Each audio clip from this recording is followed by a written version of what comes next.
Good morning, everyone. Welcome to the fourth day of our European Week of Security. My name is Stephanie Daher, and I am a researcher. I work at the local police of Turin on EC-funded projects in security and governance issues.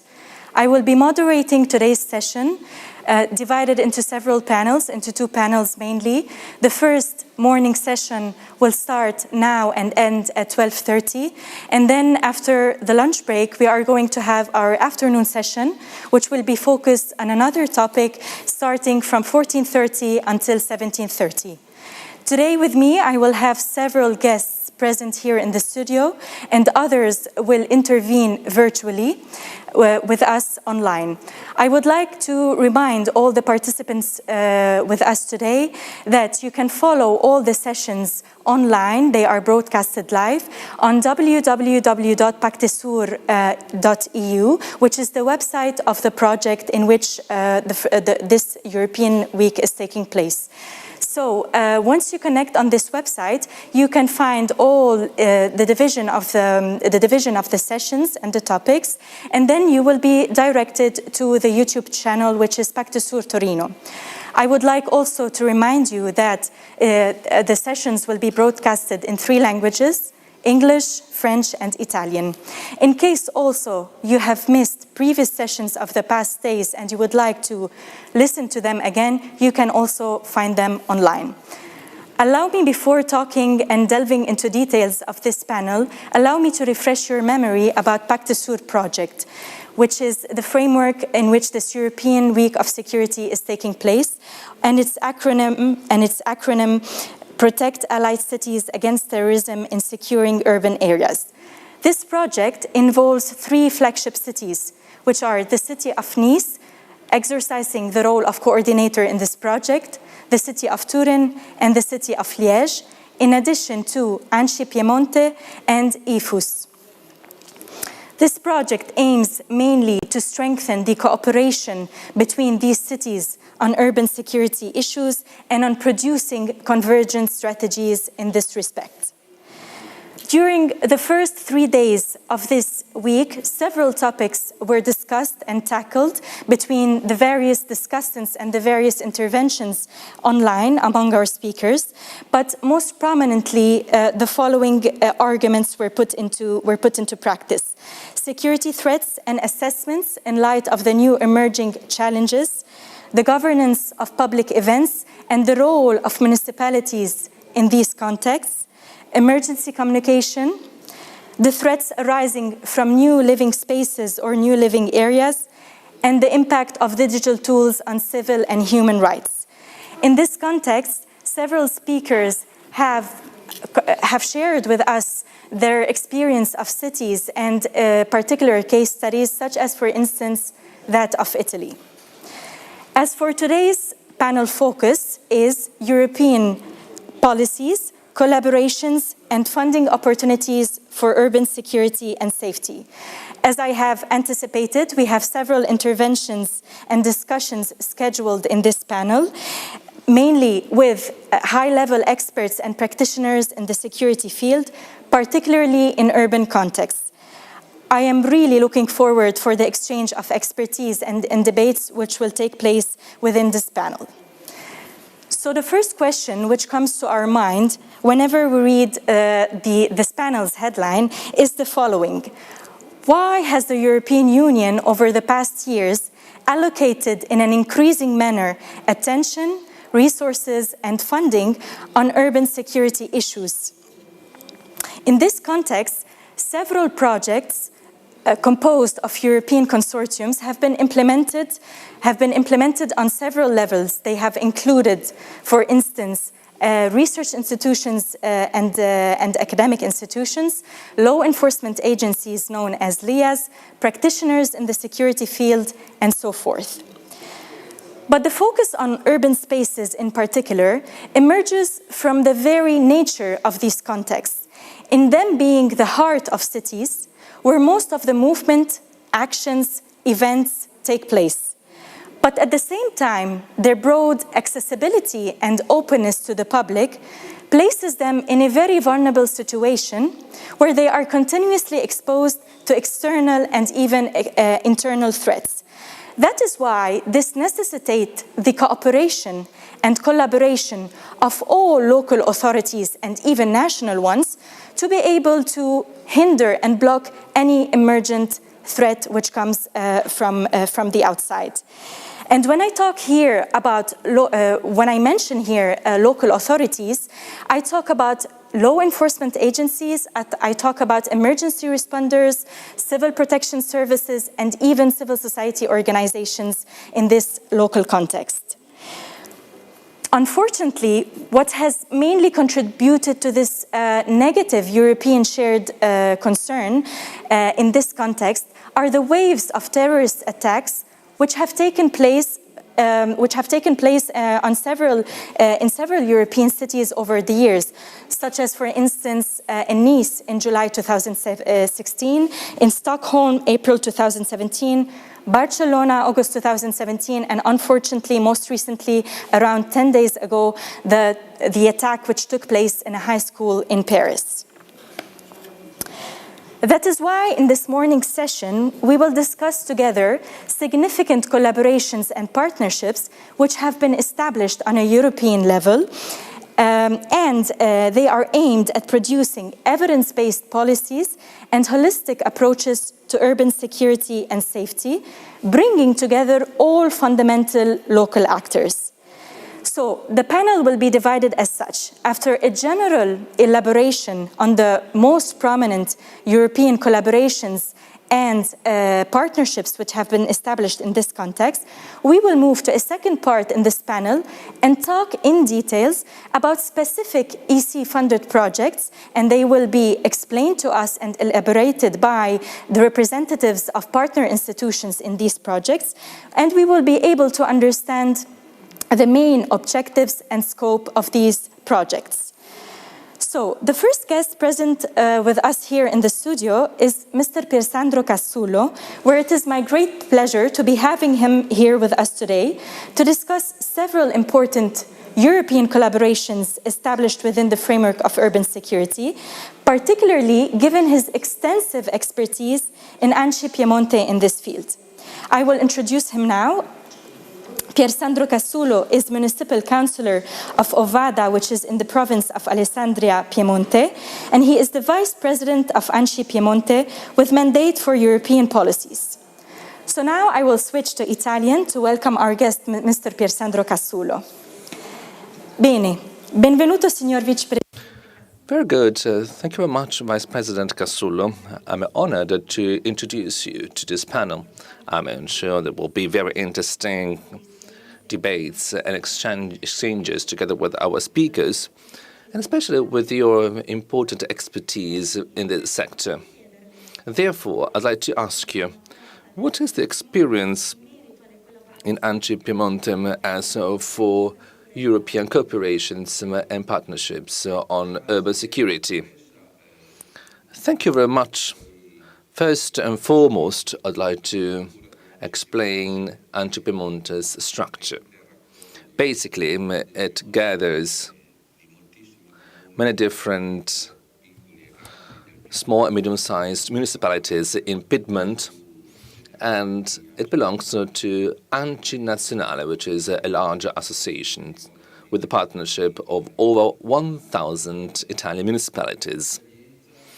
This experience, of course, was set up, as you were mentioning, through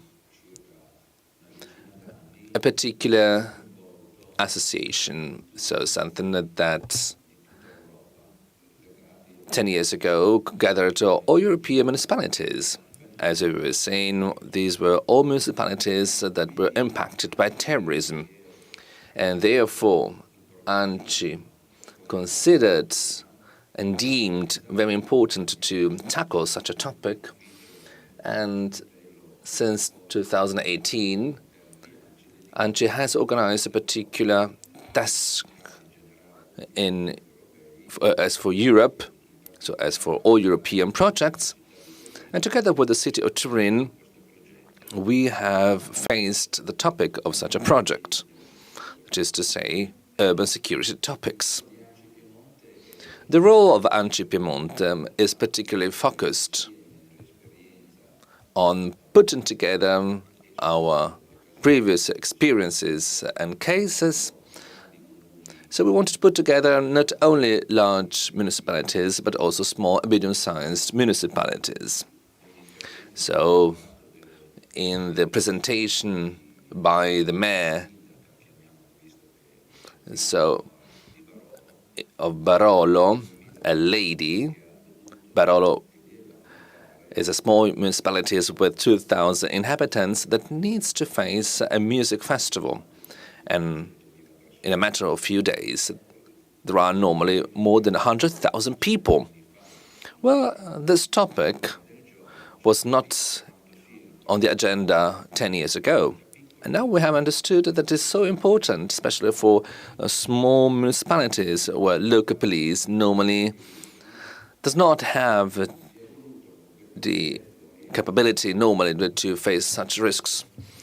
And so together with ENG, we wanted to give the opportunity to local police, to mayors, to the municipality organizers and administrators, so each one in their own task.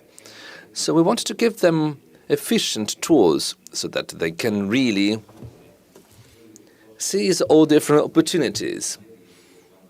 Especially they have to understand how to react in large events where there's a high people density.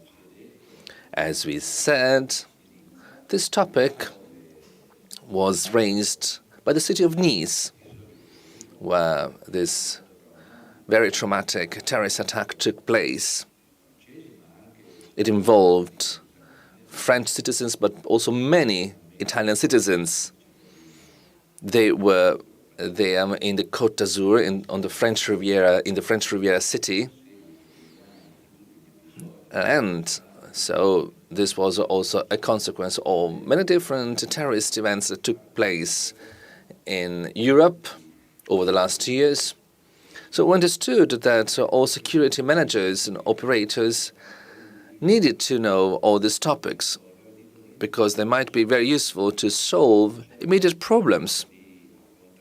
So there's no other way to face them if we do not have two important significant tools. So first of all, a very careful planning of all different standards we need to set.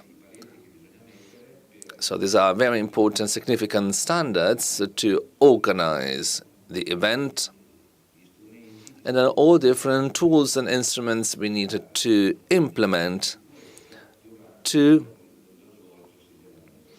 guarantee security and safety during the event.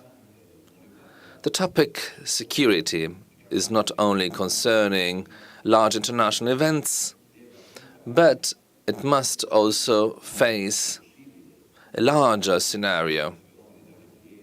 Fairs, events, but also political campaign gatherings on squares with thousands and thousands of people. Therefore, this topic was once considered of secondary importance, but now it has become a priority. It's an important topic because we need to guarantee people's security, people that are coming to such events. So ENG Piemonte is playing an excellent role. We have a very good officers. They are particularly careful.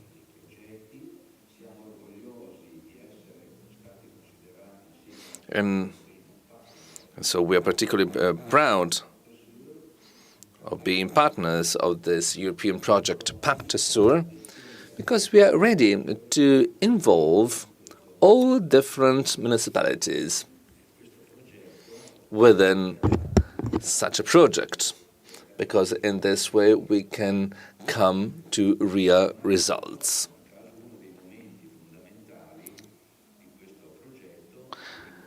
It's not a chance just that one of the most important phases of this insignificant project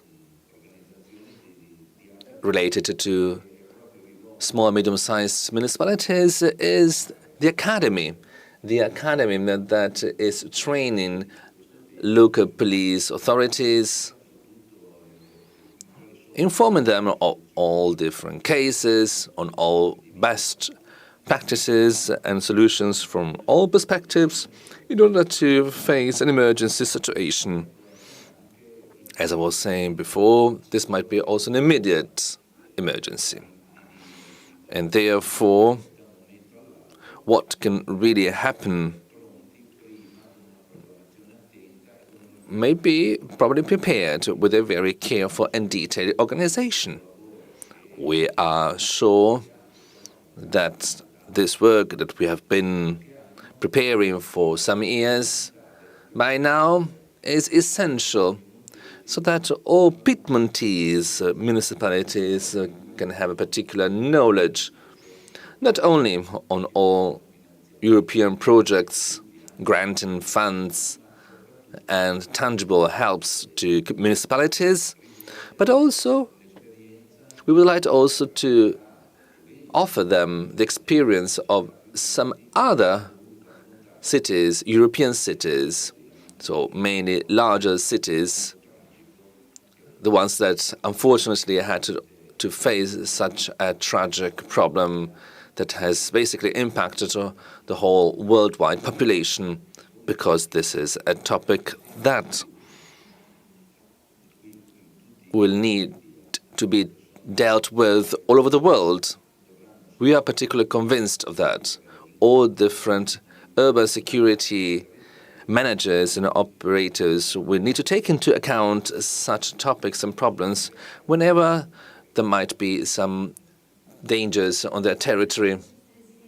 I'd like to thank Vice President Casullo for this very interesting presentation on ANCI Piemonte's role on urban security. Cassullo's valuable contribution, especially highlighting the role of ANCI Piemonte in the framework of urban security and the partnerships which have been established in this framework. I come now to welcome our second guest, who will participate virtually with us in this panel, Mr. Simone D'Antonio. I will introduce him now. Mr. Simone D'Antonio is a policy analyst and expert on communication, EU regional policy, and urban affairs.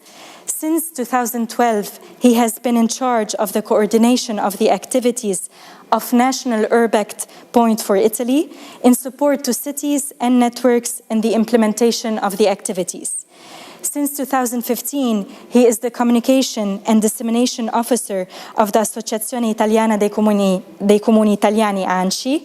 He is also URBACT and Urban Innovative Actions expert, supporting Italian and European cities on urban innovation and governance.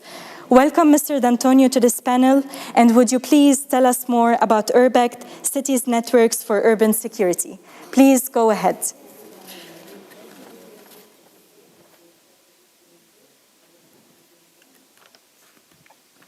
Thank you so much for the invitation. I'm going to share my screen for...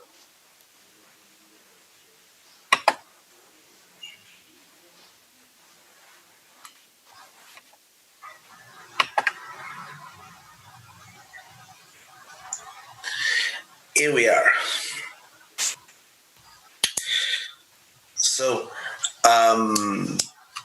as was said before, I'm the person in charge for the activities of the National Urban Point for Italy in the framework of the Italian Association of Cities and Municipalities. And urban security is a topic which recently emerged as a core topic of the actions of URBACT network. For who doesn't know URBACT, URBACT is the most important program funded by the European Union on sustainable urban development. we are going towards the fourth edition of URBACT in 2021-2027 EU programming period, and I'm pretty sure that the topics of the urban security will be strongly present in the networks of the next period as well. About what's happening now, we are seeing that urban security for years has been considered as a cross-cutting topic in different urban networks. In networks related to urban regeneration and management of public spaces, but also sustainable urban mobility. In general, it has been considered as a topic decisive for the quality of life and sustainable urban development policies in cities. What has been done in the urban networks has been to focus on the action of residents and stakeholders in developing, together with local governments, participatory approaches and policies on urban security, which has been seen also as a driver for economic and social growth, but also for the inclusion at local level. I will mention some examples. Do you hear me now? Okay, so maybe you hear me better right now. Okay, so are we going to present you some of the experiences carried out right now by Italian cities involved in networks related to urban security. Urban security is a network which is focused right now in the third edition of URBACT in the framework of the urban action planning networks on how planning safer cities in collaboration with local stakeholders and to prevent segregation and improve quality of life of residents. What cities are doing right now is to collaborate to the creation of different urban policies related to urban security, taking profit of the experience carried out in the framework of the partnership of the urban agenda on security of public spaces. These cities, among these 9 cities, we have 2 Italian partners, the Union of Municipalities of Romagna Fentina and Parma, together with Leira, Madrid, and other European cities, are going to test small-scale solutions and connect the action with other cities that are working on this. Sorry, but I hear the translation in my. Okay, so now it's better because I was hearing the Italian translation in my headphones. So now it's considerably better. And the focus of the network is how to reduce urban crime and violence in cities, and how to involve stakeholders in the creation of integrated action plans aimed at improving the sense of security, the perception of security by residents. What is really interesting in this is that city as Parma, which is present in one of these networks, urban security, and is a strong partner of URBACT, is transferring also in another network that is leading.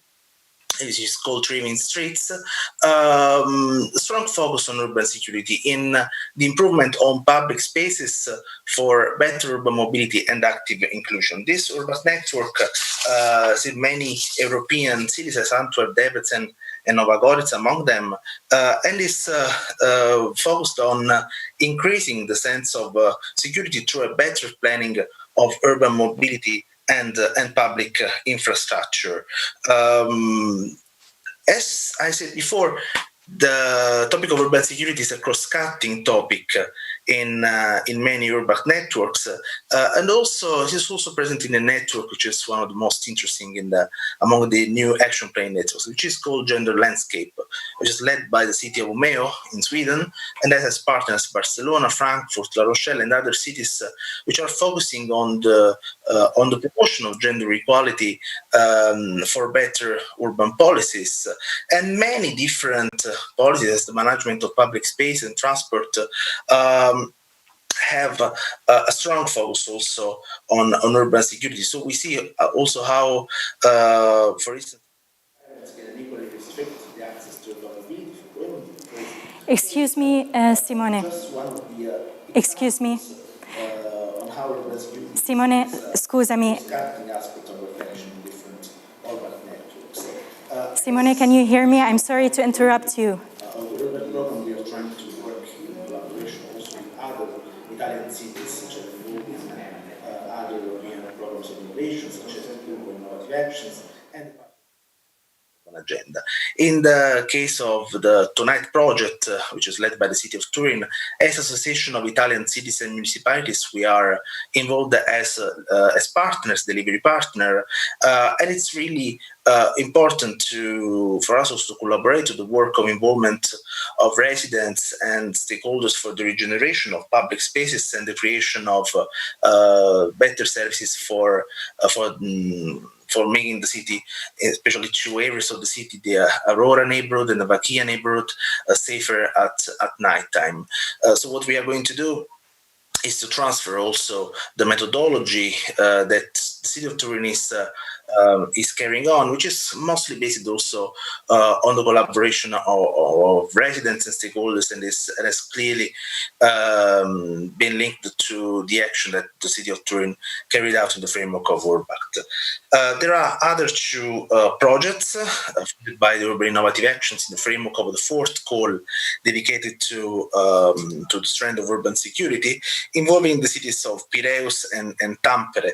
The Greek city of Piraeus is bringing forward an holistic framework against urban security threats and to promote also a strong action of governance, of integrated governance to foster crime prevention through the tools offered by the Urban Innovative Actions Program, while the city of Tampere is focusing on the use of smart technology, smart lighting, camera technology, video analytics, and other digital tools for urban security management, with a strong focus on the events, so what's happening in case of big events in the city.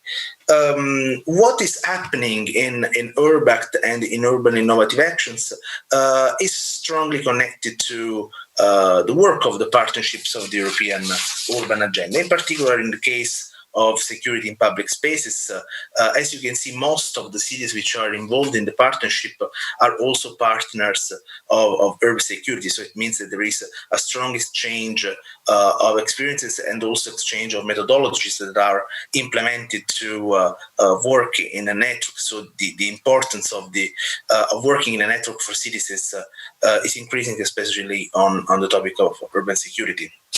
Right now, the partnership of the European Urban Agenda on security in public spaces is focusing on actions, some specific actions and objectives, with the aim of helping cities to create better public spaces and to promote also the use of artificial intelligence or smart technologies in the framework of collaborative strategies.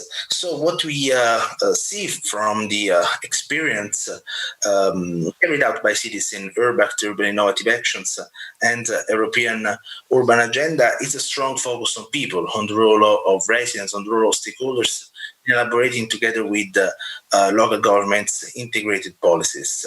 But also a stronger integration among different tools and approaches on urban security. This aspect will be even more important in 2021-2027, when the topic of urban security will be still considered as a cross-cutting topic, as I said at the beginning. But what is really relevant also to us as Association of Italian Cities and Municipalities is to strengthen the connection with national and regional schemes in order to make all the action plans and pilot actions developed by cities in the framework of Urbact and Urban Innovative Actions and the European Urban Agenda something concrete and tangible for residents. We believe that the schemes and the experiences emerged in that framework are really important and can be really decisive also to guide our cities to replicate successful solutions, but also to start a different approach on urban security. This is one of the things that we are noticing also enacting in Turin in the framework of the Tonight project, the strong role of residents, strong role of stakeholders in elaborating collaborative policies in order to make urban security a common good for everybody. I think it's one of the most contribution that is coming from Italy in this period, and I'm pretty sure that the next editions of Urbact, the fourth edition of Urbact, as well as the European Urban Initiative that we take together, Urban Innovative Actions and other European urban programs, will take into account all this. Sorry again for the beginning, but at the interior, I will stop sharing the screen. Thank you, Mr. D'Antonio, for your clear presentation. I would like here to apologize for the absence of translation, but as you can imagine, it is hard to connect virtually and try to regulate all of the interventions. So I thank you again for your clear presentation, especially on Urbact. And now I will switch again to Italian. And I would like to ask Vice President of ANCI Piemonte, sempre in merito alla presentazione. As for the presentation of Mr. D'Antonio, I'd like to ask you a question for you.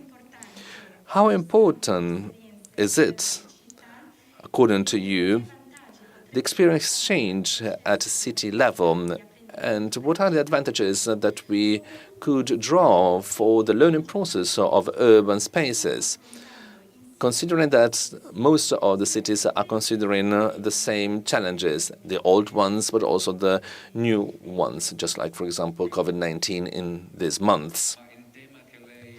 So the topic that you have just set and explained is really immediate, as I would like to say, but it's very current, particularly in these last months and weeks. This is a very important topic. I was the mayor of a very small municipality for many years, but then, since in ANCI Piemonte I had to face the responsibility of a European project, I understood that small and medium-sized municipalities are really far away from European projects. They are far away from the European Union, not because of distance, but because of the lack of infrastructures. Very often they do not have the equipped staff to follow European projects. European projects, especially in their planning phase and their design phase that we're going to see in the next years, are focusing on very important topics, economic, social, and environmental topics. So if we wanted to set up a structure, and this is, of course, the goal of ANCI, we needed to coordinate all different municipalities that wanted to join and face such projects in order to come to tangible results. And hence, our task is to support all municipalities and to give these municipalities the opportunity through our officers. They are well prepared on such topics so that they can face and solve their problems on the topics that I have just mentioned. It's obvious today we have to think of COVID. This is a health-related problem. Unfortunately, it plays an extraordinary role, and it has a very tragic impact on different aspects. However, we have to think of something else, not only of this immediate problem. We have to think of environmental issues. The Piedmontese territory, but mostly in Italy, is made up of mountains. Climate changes, as we have seen in the last years, so have become quite a repeated territory every year. It's obvious on a mountainous territory where sometimes buildings were built under different conditions as well, is suffering a lot. In the past, this kind of catastrophes, just like floods, were taking place once every century, let's say. But due to climate change, this kind of catastrophes have become much more regular, almost every year. And we have seen and we have noticed that they are causing a lot of problems, damages, and casualties. We have to rearrange the territory. This is a large problem, especially in terms of funding. And this topic is including especially small, medium-sized municipalities, much more than larger municipalities. If all municipalities are getting into such European funds in order to get this kind of funds, well, this is the goal that we need to face in the next large European planning phase. So Anche Piemonte is going to play a fundamental role for such municipalities so that they can really get the European funds in order to cover their territory. Grazie al signor Vicepresidente Cassullo. And I would like here to outline and underline a very important point which was mentioned by him. The importance of assisting and supporting municipalities, whether they are, let's say, smaller municipalities, in confronting and in being able to have the same capacities, whether we are talking about local capacities or even technological capacities, and also funding capacities and resources to be able to assist their local communities and their local societies in the confrontation of such new and even old challenges and security threats. So I come now to introduce our other two speakers, actually three speakers, which will be connected with us online. We have Sébastien Viano, Elizabeth Johnson, and Florence Cipolla. I will start by introducing their profiles, and then we will listen together to their presentations. So Sébastien Viano is the Director of Europe, Euro-Mediterranean and External Funding of the City of Nice. He is in charge of European funding, structural funds, European territorial cooperation programs, relations with the European institutions and European strategy, coordination of the European Partnership on Safety in Public Spaces, cross-border and Euro-Mediterranean cooperation. Elizabeth Johnson is the Executive Director of the European Forum for Urban Security, EFUS.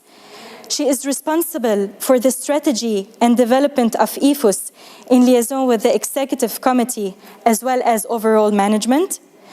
She is also the Executive Director of the French Forum for Urban Security since February 2016. She is also a member of the Advisory Board of the Global Parliament of Mayors and an official associate of the University of Liège in Belgium. Prior to this, and after beginning her career at a French local authority, Elizabeth served as program director at the French-American Foundation and as violence prevention expert at the World Bank in Washington. Finally, our third speaker is Florence Cipolla, who is the Pacte Sur project coordinator.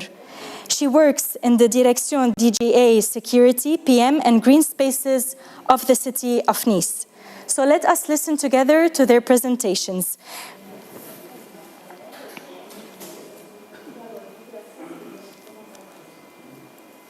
European Week of Security on the European Partnership of Security in Public Spaces.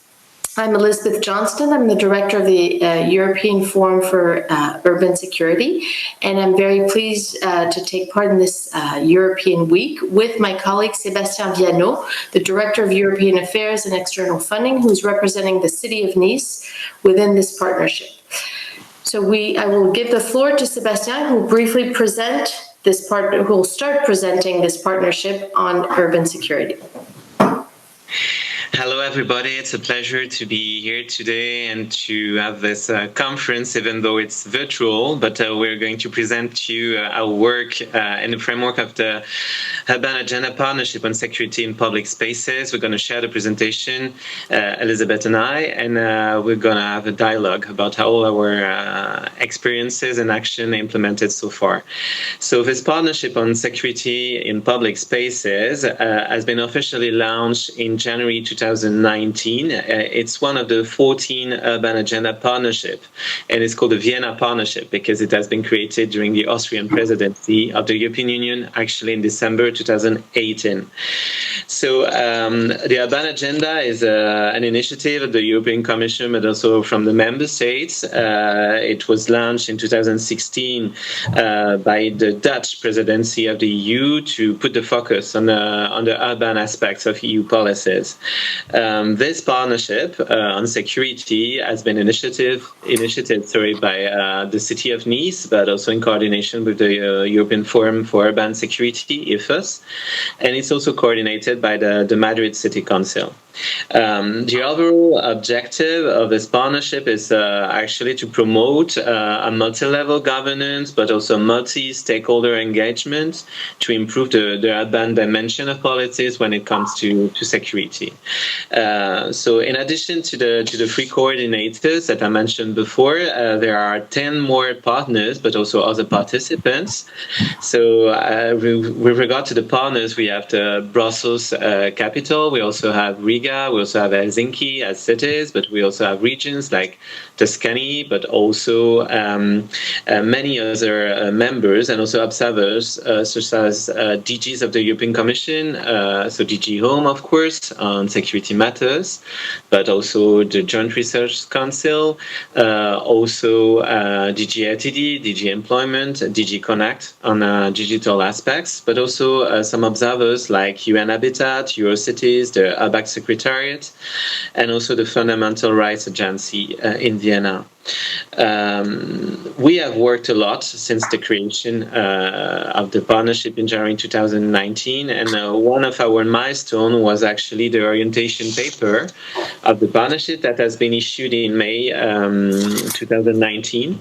And actually, based on the partnership initial goals, the partners of the partnership have elaborated an orientation paper that serves still today as a basis for a concrete action plan that is currently actually under validation and presentation towards the member states during the German presidency of the EU.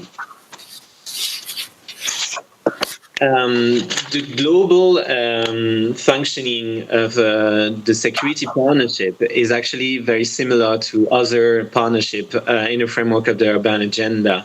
That means that three transversal topics and priorities are being actually tackled in the framework of our activities. The first one is how to improve better knowledge.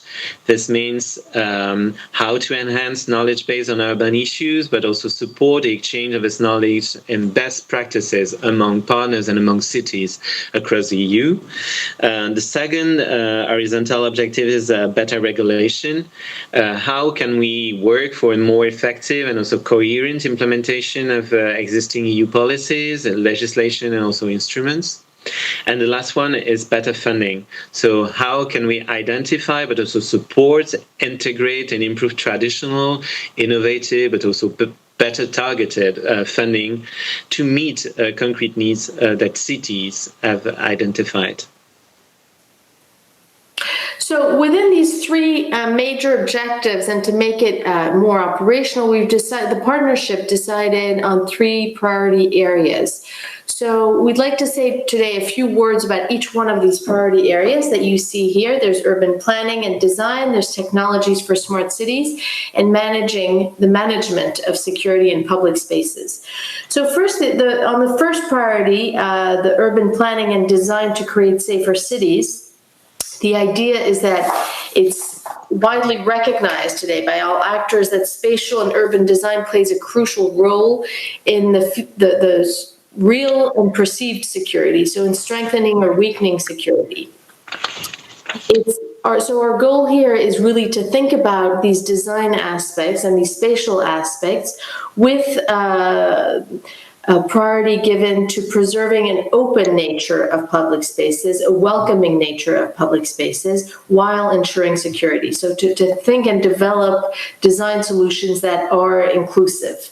So the idea really here is to design a holistic strategy which would be inclusive of all users of public space, which would strengthen territorial cohesion and not create more boundaries within a city, and which would also lean on green infrastructures and nature-based solutions that we know now are a powerful tool also for achieving accessibility, sustainability, and security in public spaces. Sébastien will say a word about maybe the smart cities. Exactly. Our second priority deals with technologies for smart, sustainable, and safe cities.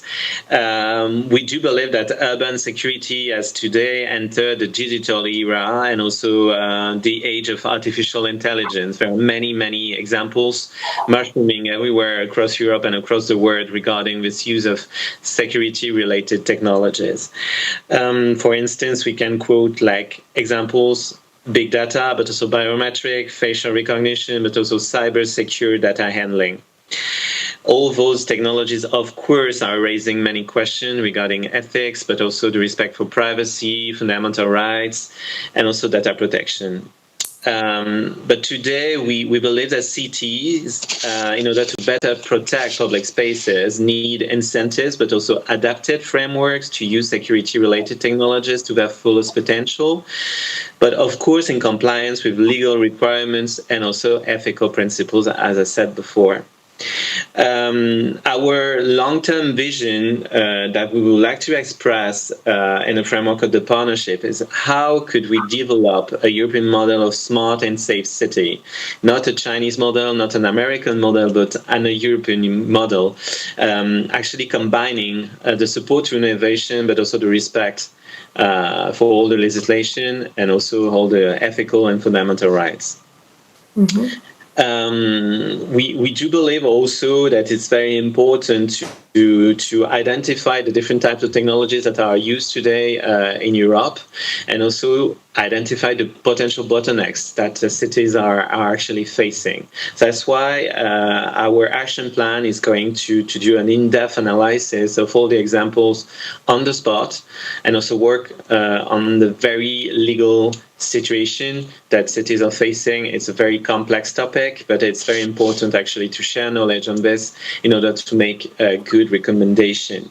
I will give you a short example of how this type of topic is important at the local level. You may know that the mayor of Nice, Christian Estrosi, is very supportive to the idea of using technologies to better protect public spaces. And we have a big project that we are carrying out at the local level.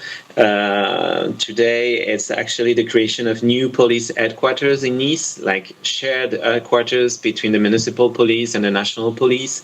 And in the framework of this new building that we are going to construct, we will launch a new version of our urban supervision center. It will be called the Hypervision Center. So we are looking for many new technologies to actually implement and experiment in this new building, and it's going to be a very important project that we would like to showcase as a model at the European level. Mm-hmm. And then third priority, after having discussed the spatial and sort of the built environment, basically, the second priority was the technology aspect. The third aspect is obviously the more human-centered management of public spaces, meaning how do we provide safety so that communities see public space as their own and take care of it, sort of the natural surveillance of public space? How do we create social bonds that are strong enough to ensure a peaceful coexistence also of different groups in public space? And how do we also promote this mixed use that we know is good for sort of for this natural, again, this natural surveillance and this sharing of public space? And this mixed use is meaning the use by residents, but also by commercial activities, also by cultural activities that promote a diverse use of the space.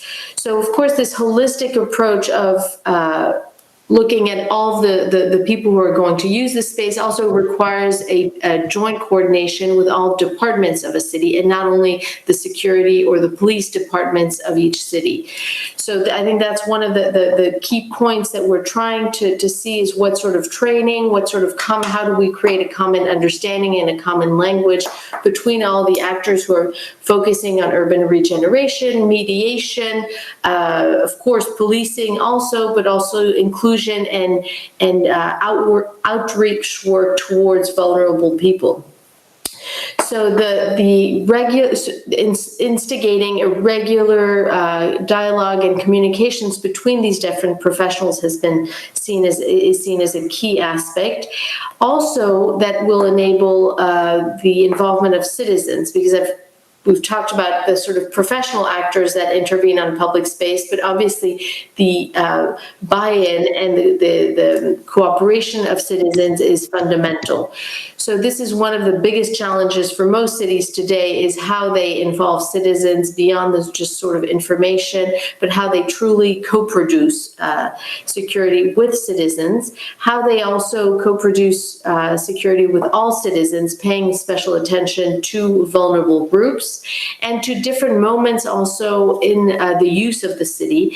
And just a word on the idea that, you know, we're all of our institutions, all of our policies are really focused on the daytime, because that's when most of us work, but the city lives 24 hours a day. So there's also a real area to be developed around the use of cities at night to manage that security. Of course, also the touristic aspect of a city, or the fluctuations linked to seasons, is also something to take account. A lot of our European cities see very broad range of different uses according to the day of time or night, but also according to season. So we're really trying to take that into account in this management, and trying to combine also these three aspects, of course, and not to work to create more silos within these priorities, but rather to deepen our knowledge for each of these priorities and to see how they interconnect, because they're very much linked.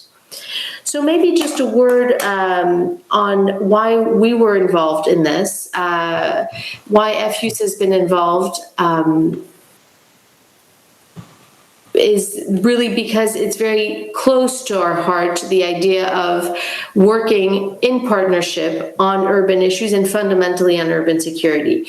The FUSE is a network that was created by mayors for mayors, which today is about 250 local and regional authorities. So we have large capitals throughout Europe, but we also have smaller cities, but that are preoccupied with security issues and have their own planning and security issues to deal with. The idea today is really to work between cities and among cities, with the idea that cities help each other, just like we do in the partnership, but also to build bridges between cities or local and regional authorities, national governments, and European governments. And so this is why we were very excited that the urban partnership would include a security topic, is because we strongly believe that we need to strengthen this conversation and make it an ongoing conversation between local and regional authorities and European institutions. So in order to do that, we have lots of means. We now have this urban partnership. We also, as FUs, are working on different projects. At any given time, we have a broad range of European cooperation projects. We have 3 projects that are very relevant to our topic here today. The first one is Pacte Sur, and Sebastian is going to develop that, of course, a little more, as the city of Nice is the leader of this project. We also have the Secu for All project, and we're also partner of a CCI cutting crime impact project that we would like to tell you a little bit more about. But maybe, Sebastian, you can tell us a little bit more about Pacte Sur already, and how really we're trying to build bridges between these projects that are very concrete cooperation projects and the urban partnership. Yes, I think it's important to insist on the fact that the Urban Agenda Partnership is not a separate initiative, something purely institutional. It's actually an overarching principle, but there are a lot of linkages and synergies that we're building upon between the Urban Agenda Partnership, but also all our projects and all our initiatives that we are actually promoting at the local level towards the European Union. So we tried now to elaborate a bit more about the links between the 6 actions of the action plan and also all the projects that we are involved in. So maybe to remind you about the 6 actions of the action plan. The action plan, of course, will be available on Futurium, which is our website for the urban agenda, and also through different means and social media. But just to remind you about the 6 actions, the first one is developing a framework for a self-assessment tool dedicated to urban authorities. It's not an index of the best safe cities in Europe, but it's more like a tool for cities to assess their efficiency when it comes to security at local level. The second action is more a political recommendation on EU security strategies, but also multi-level governance and also our action on the funding issues. The third action is actually dedicated to how we use technologies for security purposes. The fourth one is the capacity building training scheme that we want to promote at EU level in the framework of an integrated sustainable urban security strategy, which is very important when it comes to funds and EU funds at local level that cities are going to manage. When talking about security. The fifth action of the action plan is how to measure the impact of social cohesion and inclusion on security in public spaces. And the last one, the sixth action, is how to develop a guidance for architectural, spatial design and planning. So that's the very notion of security by design that many projects that we are involved in are actually working on. So our aim actually is really to build these linkages between the partnership and the project. So when it comes to Pacte Sur, which is actually the big project for the EU Security Week we are actually all speaking about today, we can make a direct link between the project and the action number 4 of the action plan of the Partnership on Security in Public Spaces, which is the capacity building for security forces and citizens.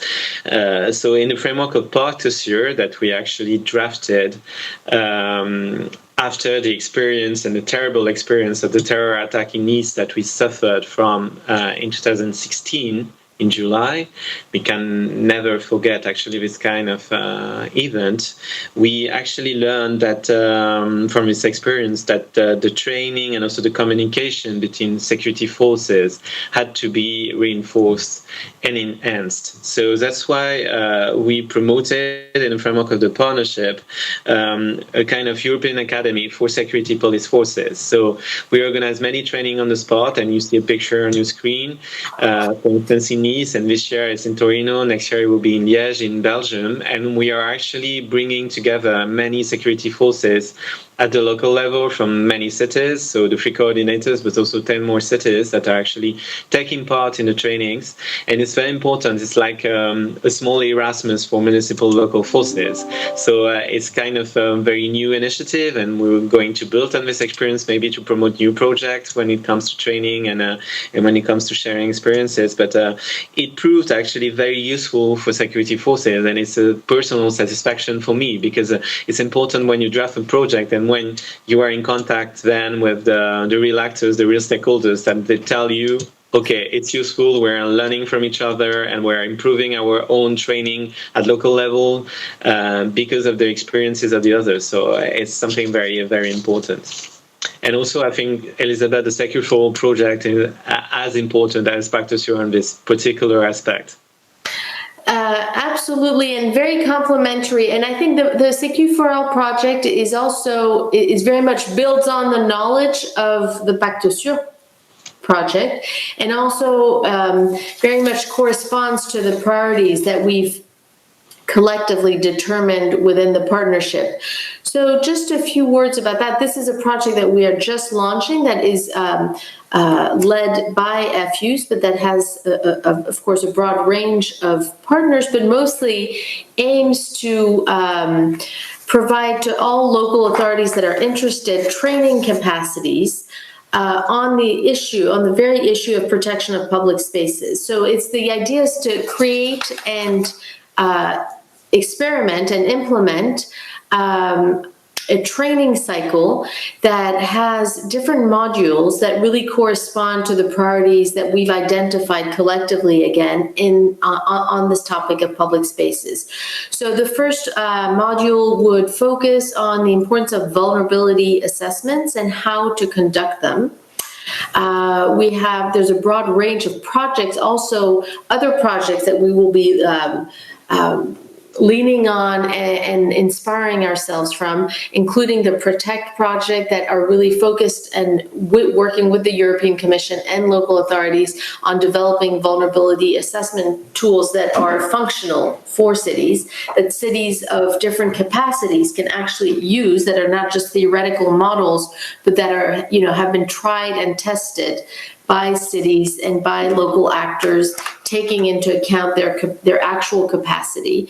So having a vulnerability assessment and how to actually implement it will be one of the focuses. The second module that we want to work on is the issue of communications in a crisis mode. Sébastien mentioned it in Pacte Sûr. It's a key aspect for all of our cities that are faced with obviously a massive event like the terror attack in Nice, but also less massive attacks, but that can be also, or less massive events, but that can also be very destructive as far as social cohesion, and very difficult also as far as crisis management if communication is not fluid. So training and training on communications is our second main focus. The third focus will be on using the appropriate technology, on ensuring the ethical boundaries and safeguards that cities want, also in using those tools, in ensuring ethical data management as well. Sébastien mentioned that our second sort of axis within the partnership is a sort of exploration of all these tools, a critical and constructive exploration of all these tools. So now we want to really, with this Secure for All project, take it a step further and help cities implement the right tools with the right safeguards as far as the ethical standards that we are all hoping to obtain or support. The fourth real focus, the fourth thematic focus will be the idea, again, like the first priority of the partnership that I was talking about, of using urban design and urban planning to promote security on a long-term basis. So it's really the crime prevention through environmental, the SEPTED approach that we're going to try to promote. Either in the creation and the the creation of new spaces, but also in the refurbishing or reorganization of existing public spaces. And I think this is an important part. It's also understanding that CEPTED and thinking about spatial design is not only when cities start with a blank sheet, and have to design a space from nothing, but also that they can readapt existing spatial designs to better integrate urban security priorities. So through these 4 priorities, CQ4L really wants to promote a European culture. And as Sebastian was saying, what we're trying to do is focus on training local actors so that they have a better shared understanding, but also, of course, then have a conversation with the European institutions so that this common culture and understanding of these issues is shared also with European institutions. So these synergies, hopefully, between the different projects are appearing to you, and we're some of these Pacte Sur is very much well underway. I think are we halfway there already with Pacte Sur? Yeah, I think. Yeah, I think it's actually something that Pacte Sur is really showing today, this kind of connection between those 3 bubbles and how we create this direct connection, definitely. And so we've, where the partnership is well underway. We've, I think, been working for a year and a half. And I think the Pacte Sur as well is, has made already good progress, and we're about halfway or 2/3 of the way into the project. CQ4L is really coming, developing only now, so really in its active phase. So hopefully we will be able to implement the training cycle within the life of the urban partnership. Maybe we can discuss the action 6 in a bit more detail, and I'll let Sébastien give us a few more tips on that. Yeah, exactly. There is also another direct connection between the Urban Agenda Partnership on Security in Public Spaces with the Pacte Sur project, is the question of security by design, is how cities today are being shaped or reinvented because of the security problems and security challenges. So our aim in the partnership is not to promote like fortified castles in European cities. We want to preserve our open nature, their very unique identity, but also all the differences that cities are actually showing in their public spaces. But it's important to show in this action plan, but also in Pacte Sur, how to integrate prevention and security features in the structural, architectural, and also spatial design of urban areas. Here it's very important actually to mix the different disciplines and to mix the different views of different experts. So in the project, we have security experts, but we also have architects, we also have sociologists, we have artists, and they have different views on how the public space should be shaped in order to preserve all the different uses that are needed by the population. So it's important also to respect the landscape, but also to respect the security threat and to better protect people. So in this case, in Pacte Sur, we have 3 pilots in the project. So a pilot in Nice, a pilot in Torino, and also a pilot in Liège that will be showcased next year. And in Nice, as you remember, the terror attack actually happened on a very well-known place in the city, actually something known in the world entirely, which is called the Promenade des Anglais, and it's like the center place in Nice where people are gathering to talk, to make sport, to enjoy the public space, and also for public celebrations, and of course for the fireworks the night where the terror attack occurred. So it's a very central area in the city, a beautiful place also that we would like to be better recognized at the international level, because we have actually an application ongoing toward the UNESCO to have a big international recognition for this very special landscape and all the historical roots that are linked to this place. So it was important for us to preserve this very beautiful place, but also to better protect it because it was widely open. So we decided to use equipment that are actually perfectly integrated in the landscape. And we also use the palm trees that you are seeing in this picture to protect the public space. So we use a natural-based solution. We use also the bollards. We use some fences, but everything is integrated in a perfect way so that people are not actually frightened by what they are seeing, but they feel more secure. Everything has been tested by experts. We had a visit also from the Joint Research Council that was actually able to testify that it was a very important initiative, but also a very protective initiative at local level.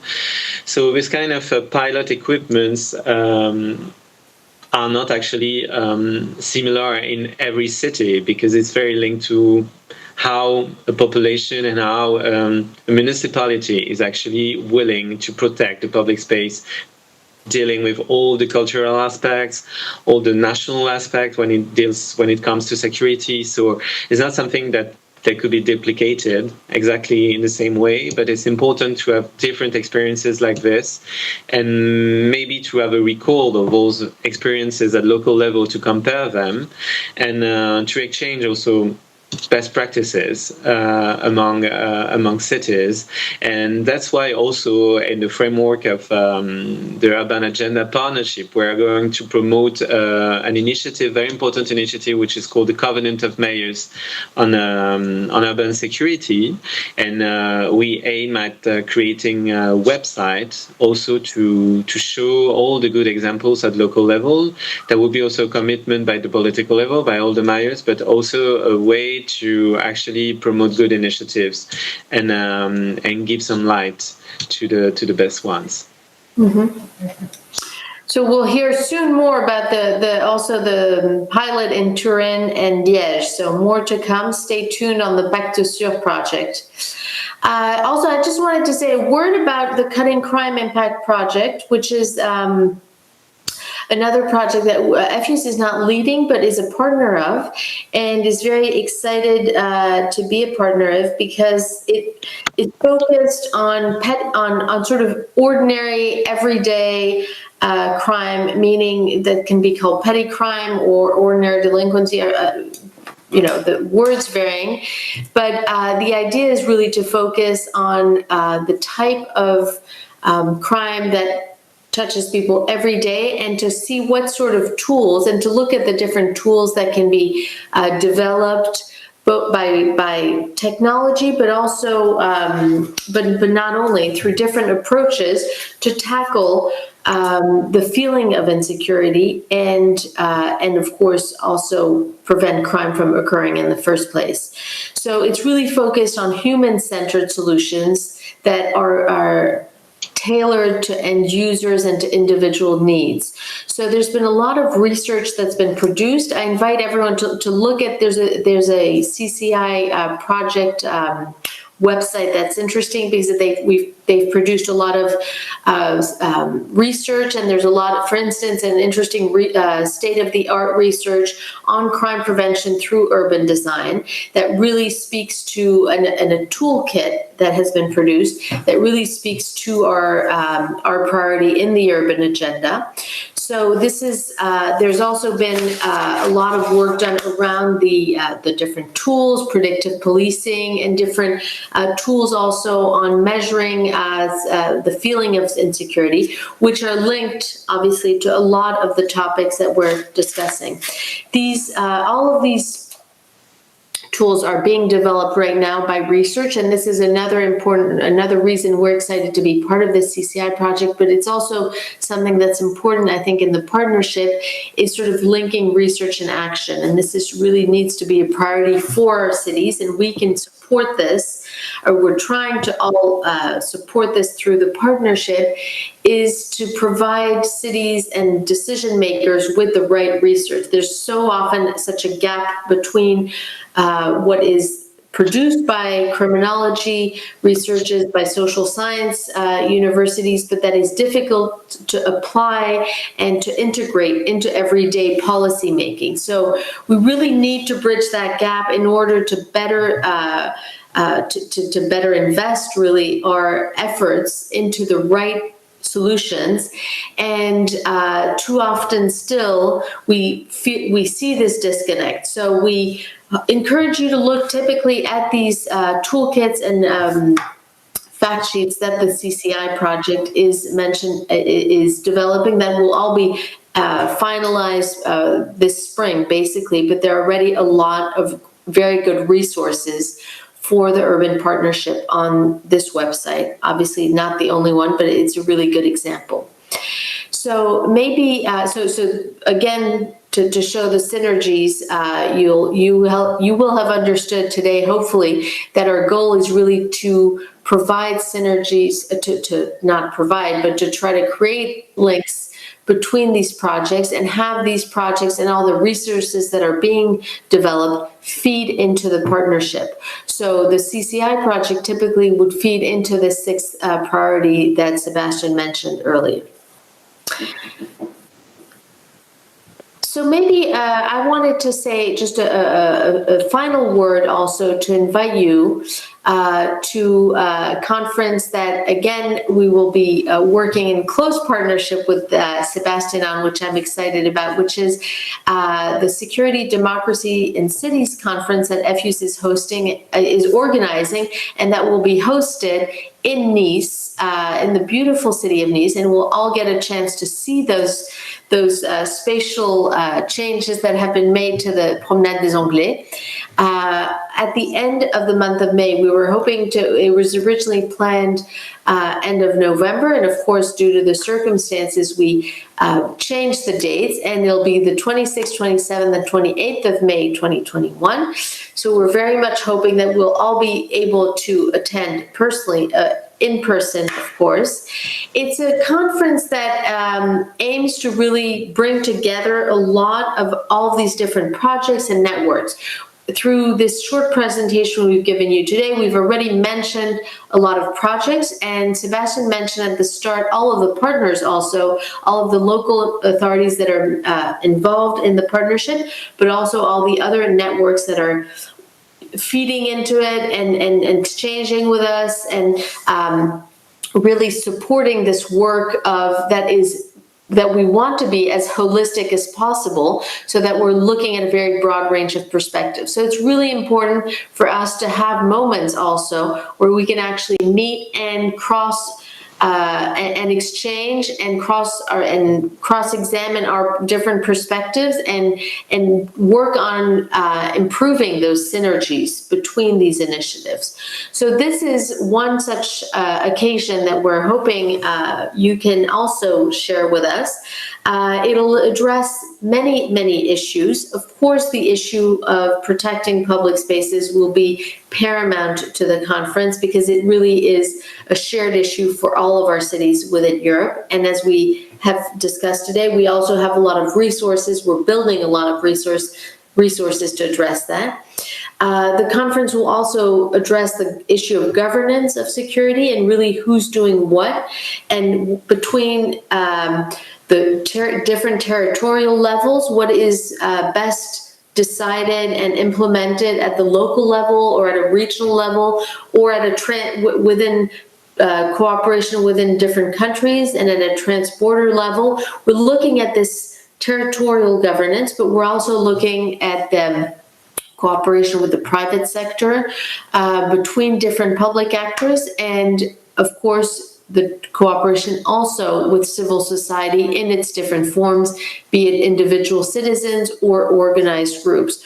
So this event will be hopefully a great opportunity to present the work of the partnership and of the Pacte Sur project, and we're very much hoping to see you there and to meet you there in person finally.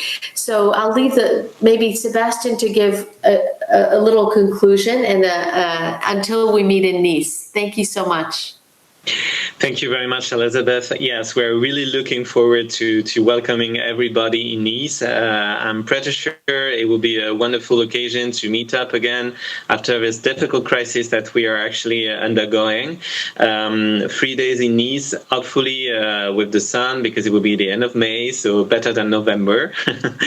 And it will be, I think, a very, very interesting conference, and knowing the type of events that EFUS is able actually to organize, like the last experience that we had in Barcelona was a great opportunity to connect with people, to learn a lot about concrete experiences at local level, also to meet up with commissioners, with high-level representatives that also enjoy the city, and to understand a bit better how security topics are dealt with on the spot at the local level. So we do hope that you will be numerous, and you will enjoy being in Nice for this conference.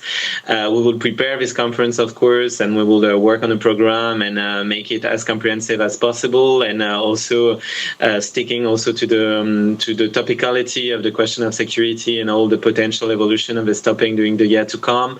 And we will have things also to present to you. So Pacte Cieux would have evolved at this time, but also the Urban Agenda Partnership on Security in Public Spaces, because we are actually beginning the implementation of the action plan. Some actions are actually starting. So in May 2021, we will have things actually to talk about, concrete things. So thank you so much for your patience and your attendance today. And it was a pleasure, of course, again, to share the presentation with my friend Elizabeth. And I wish we could meet up very soon all together. Thank you so much. And have a great week in Brussels. Good morning, everybody. I am Florence Cipolla from the city of Nice. I am the coordinator of Pacte Cieux, and I will present you a document sent by the European Commission about the funding opportunities, and especially the ISF, that is the Internal Security Fund. This presentation has been prepared by the DG Home of the European Commission. It presents the annual work program 2020 concerning the ISF, that is the Internal Security Fund.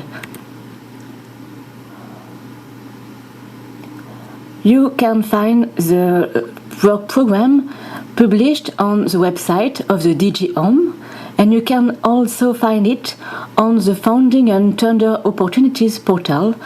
It is another website from the European Commission. Here on this chart, you can see the different amounts of financing provided by the ISF between 2014 and 2020, from about 40 million euros to 110 million euros each year. In the next slides, we will more focus on the year 2020. On this year 2020, the IS Fund gave about 100 million euros.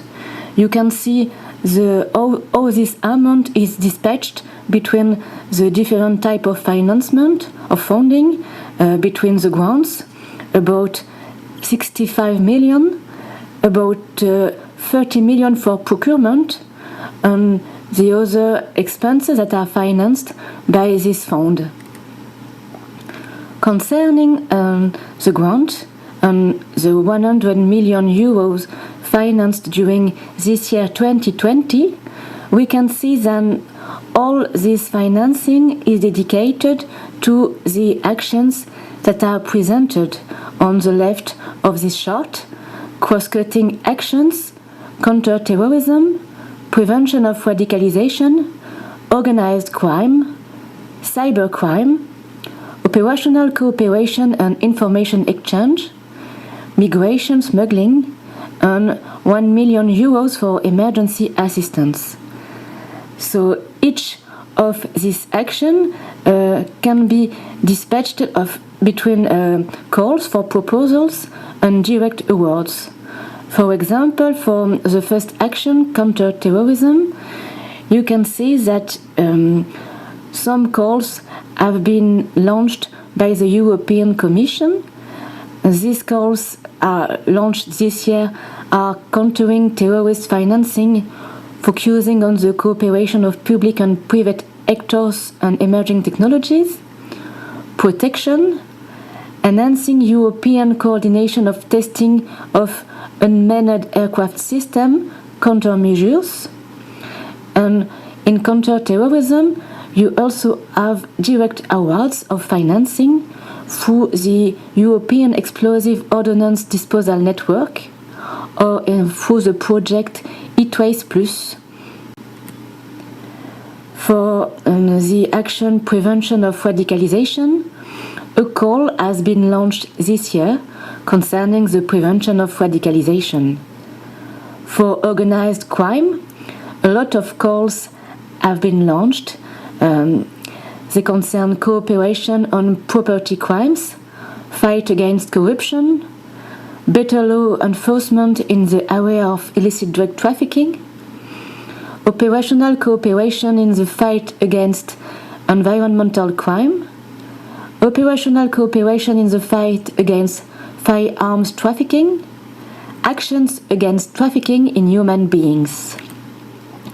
Concerning the direct awards of financing, they concern the European Crime Prevention Network, the Anti-Money Laundering Operational Network, the Camden Assets Recovery Interagency Network, the Operational Network at-on, the Rhin-Meuse Project, the Maritime Analysis and Operations Center Narcotics. Concerning cybercrime, you have one call for proposals concerning cybercrime, 3 direct awards through the European Cybercrime Training and Education Group, the We Protect Global Alliance, the European Anti-Cybercrime Technology Development Association. Concerning the operational cooperation and information exchange, you have 2 calls for proposals: police cooperation, police and customs cooperation centers, and you have 6 direct awards through the European Network of Airport Law Enforcement Services, the European Network of Railway Police Forces, the European Network of Law Enforcement Technology Services, the European Network of Forensic Science Institutes, the European Network of Fugitive Active Search Teams, and Interpol. Finally, for the last action, migration smuggling, 2 ways of funding are by the Migration Partnership Facility and a support to the United Nations Office on Drugs and Crime for the implementation of the Niamey process. So you can see that all the calls for proposals or for direct award are launched on the websites I mentioned you in the first slide, the DG Home and the portal. They are launched during the year 2020. And for these calls, the grant agreements have to be signed before the end of 2021. So here are some examples of projects that are financed by the Internal Security Fund. But if you are not only interested only by the Internal Security Fund, you also have a lot of programs of other funding proposed by the European Commission. For example, the Police National Programs, and for example, other funds like the program Horizon 2020, the Justice Program. So the best advice I can give you is to look at the 2 websites, the DG Home website and the portal, in order to be aware of the new opportunities for funding your project. Thank you very much for your attention. Thank you, Elizabeth, Sébastien, and Florence, for your valuable contributions virtually with us. What I would like to outline after these interventions, and it is very interesting also to discuss it with the rest of our speakers, is the focus by the European Commission and the European institutions not only on the production of European policies and approaches to urban security, but also on the strengthening of European culture of security management in urban contexts. This is a very fundamental and important point in which European institutions, but also European partners within consortiums, are working on strengthening and producing such a culture among all the authorities which are fundamental in such contexts and in such processes. I would like, before we have a break of 5 minutes, I would like to remind all the participants with us online that they can engage, albeit virtually, with all of the speakers and comment on the discussions and interventions. We will try to, we will make sure to respond to all of your questions if the time allows within the panel, or else we are going to respond outside of the panel duration. So please, we ask you to engage with the speakers, and if you have any comments or even any feedback, we ask you to do so on the chat, where you can find on the YouTube channel Pactesur Torino. So now we will have a break of 5 minutes, and we will be back with other speakers and other interesting interventions.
Welcome back to this morning panel. Hope you had a good coffee break. And I would like to remind you that this morning panel focuses on European policies, collaborations, and funding opportunities for urban security and safety. We have already hosted several interventions, whether online or with us here in the studio. And now I will move on to present to you and welcome with us here in this panel, Dr. Francesco Farinelli. It is my pleasure having him here with us today, although not by person, but due to COVID reasons. And hopefully we will have the opportunity to meet soon. Francesco, it is also my pleasure to welcome him since we have worked together on several EC-funded projects. I will introduce Francesco and then I will move on to start the discussion with him. So Dr. Francesco Farinelli is currently the Program Director of the European Foundation for Democracy, which is a Brussels-based institute devoted to preventing radicalization and violent extremism. His experience focuses on the role of ideology, propaganda, and fake news in media narratives and examines the relationship between history and fiction. Francesco has a PhD in history, where he earned it in the year 2013. He is a member of the EU Commission's Radicalization Awareness Network, known as RAN Expert Pool, and he is the author of books, handbooks, and articles in the area of radicalization and terrorism.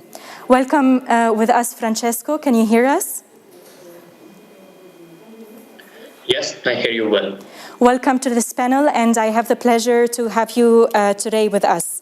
To start this discussion, I would like to ask you to talk to us about the collaborations of your organization, the European Foundation for Democracy, in the context of urban security and safety. Please go ahead.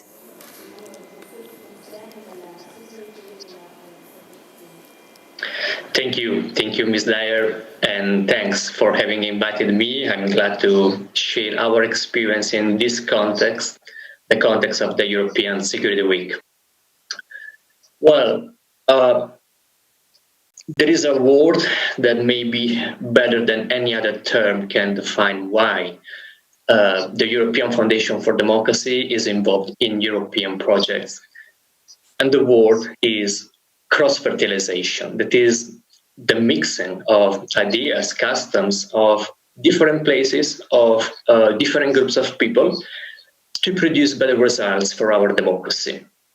Participating in these projects means, above all, be willing to dialogue and discussion with many other civil society organizations, institutional partners, communities, and individuals who struggle to obtain the same objectives.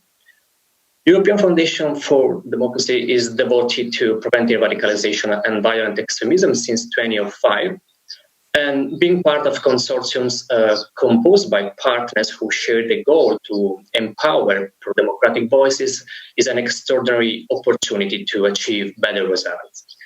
In this period, we are coordinating a project named Euroguide, funded under the ISF Police Program, aimed at creating handbooks in 6 European countries for teachers and social workers to help them dealing with contentious issues with youth and to protect them from violent ideologies. We unfortunately saw what happened in France last week to a history teacher who was doing his job, trying to enhance critical thinking and tolerance among his students, guiding his class in a debate over the topic of free speech. He just needs to be empowered and to receive any possible help in doing their crucial work with youth. Another European project we are participating in this moment is Cicero. I will speak more in detail about it later, devoted to preventing radicalization through a counter-narrative campaign. And in December, we will start a new Horizon 2020 project named Participation, which aims at identifying future perspectives and trends of polarization and radicalization, as well as the composition of the groups at risk in Europe by a participatory methodological strategy that will permit to co-create together with social actors stakeholders and policymakers more effective strategies for violence prevention.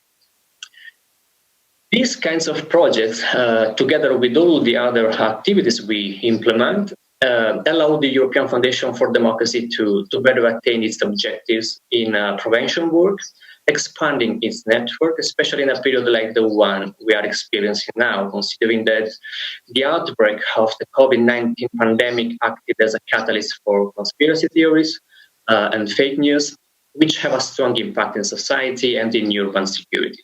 Because extremist groups capitalize on the opportunity by offering simple solutions and answers to highly complex issues with the aim to advance their agendas and recruit followers.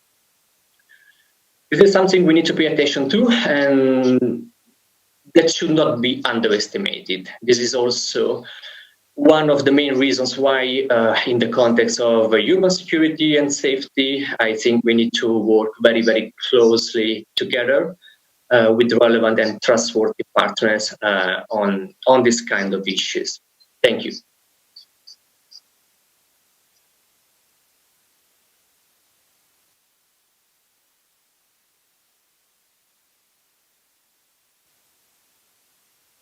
About the projects implemented by the European Foundation for Democracy as a partner in European consortiums. But now I will go to welcome with us another virtual speaker, Valeria Ferraris.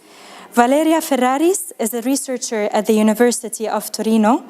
She holds a PhD in criminology from the Università Cattolica del Sacro Cuore di Milano with a thesis titled Becoming Legal Through Illegality, How Immigration Law Produces Defiance. She has extensive experience in the Urban Innovative Action UIA program, gained through years of collaboration in EU-funded projects as expert in law and society, immigration, crime, urban security, and data protection. So let us listen together to the intervention of Valeria Ferraris. Welcome to everybody. I will start by sharing my presentation.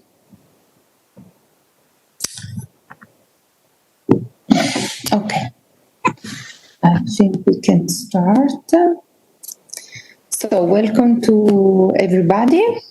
My name is Valeria Ferraris, and I am a sociologist of law and deviance at the University of Turin. And let's say more relevant with the reason why we are here, I am also the UI expert of the project tonight run by the city of Turin. What I'm going to present today, quite briefly, but I hope still clear enough, is the Urban Innovative Actions Initiative, and in particular, the new topic, urban security. And then I will finish with few words on the role of the UIA expert, basically on myself. Starting from the Urban Innovative Action Initiative, this initiative is an instrument of the European Commission's to support urban authorities to test bold and innovative solution to the main urban challenges. When we talk about urban challenges, we refer to relevant, compelling issues at the urban scale. If we read the 5 call for proposal that have been already launched, we can find topics such as urban poverty, urban mobility, integration of migrants and refugees, circular economy, air quality, housing, digital transition, to end with urban security. So all of them are issues where the position of the urban authority is crucial, and all of them represent compelling topic. The urban innovative actions encourage urban authorities in being innovative and creative and in taking risks. What does it mean? It means that the urban innovative actions should be used by the urban authorities to experiment, to try solutions that in, let's say, the ordinary life of the urban authority cannot be tried because of lack of human resources or financial resources, lack of time, etc. So the idea is to test things that can also be useful to other urban authorities in the future. How the program works? The program works, as I have already said, through annual call of proposals that focus on some specific topics, in general from 3 to 4. Who are the eligible applicants? The eligible applicants are the urban authorities, of course, European urban authorities in the member states. They can present a proposal either as a single urban authorities, but also as a conglomeration of urban authorities. There are several rules that can be easily read in the call for proposals, so I will not go into details with that. Urban authorities do not work alone in this project.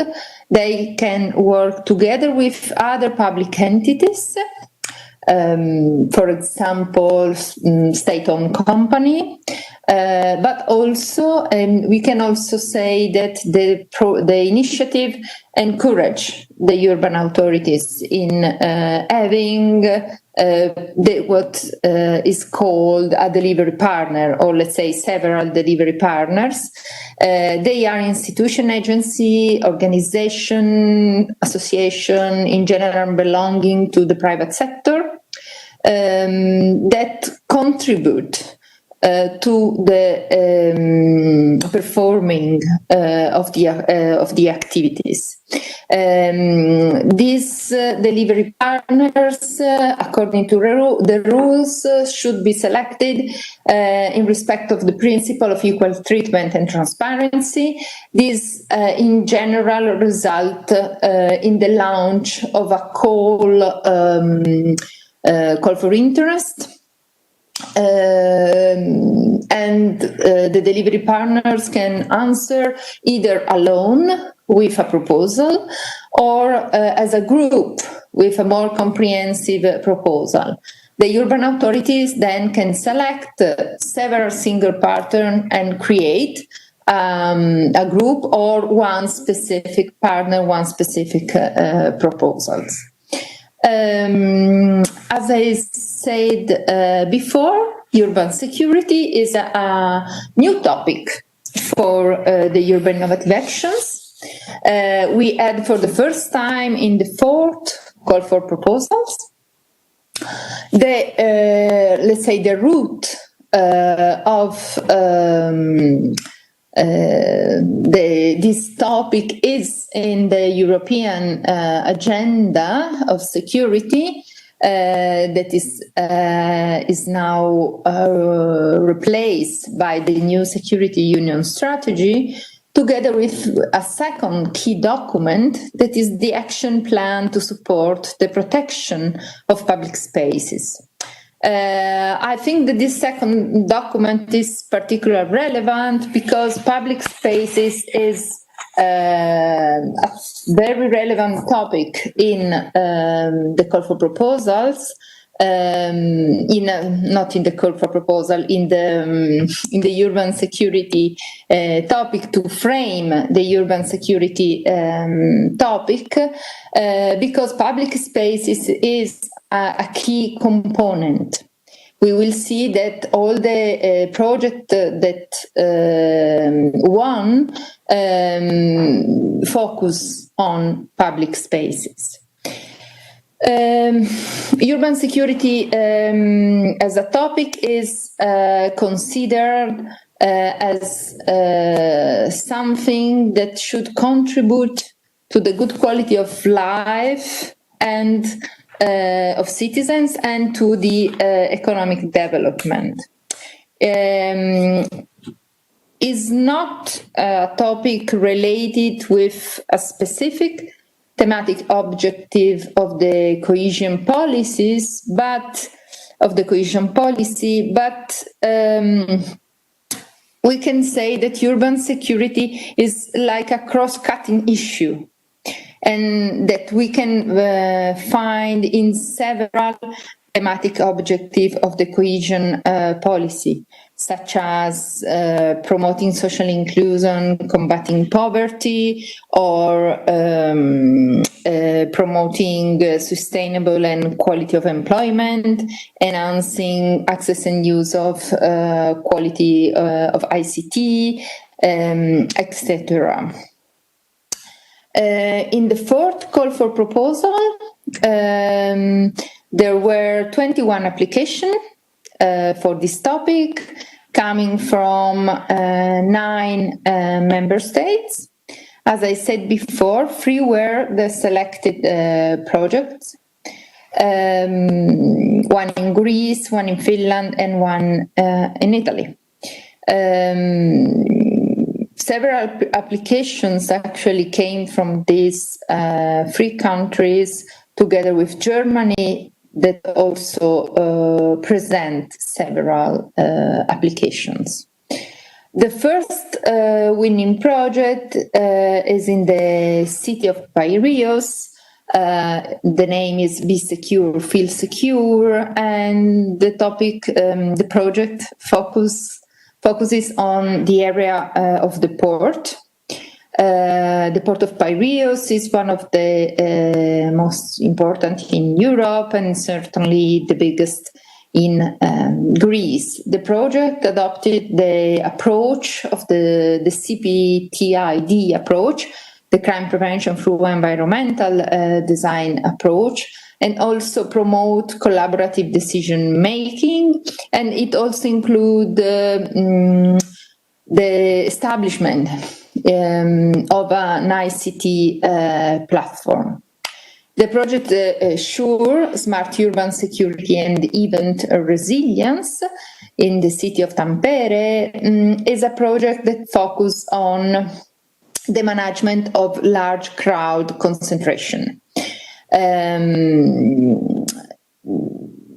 As it is easy to understand, this project, taking into account the current COVID-19 situation, is probably the one that has the biggest challenge in putting together this new scenario in an already quite complex urban environment, with the key challenge of manage large crowd concentration. I think that each of us has the feeling that big events big events will not be the same, we can say, as before after this experience. The third project is the project Tonight, run by the city of Turin. The focus of the project is the perception of the security along one of the 2 rivers of the city of Turin, and it focuses on the night time. The project, we can say that the project starting argument is that despite the fact that the night is in general the moment where we feel more unsecure, all the urban services in general focus on the daylight. Is a project with a strong community-based approach, quite large involvement of local stakeholders, and as the project in Piraeus, it also foreseen the establishment of an ICT platform.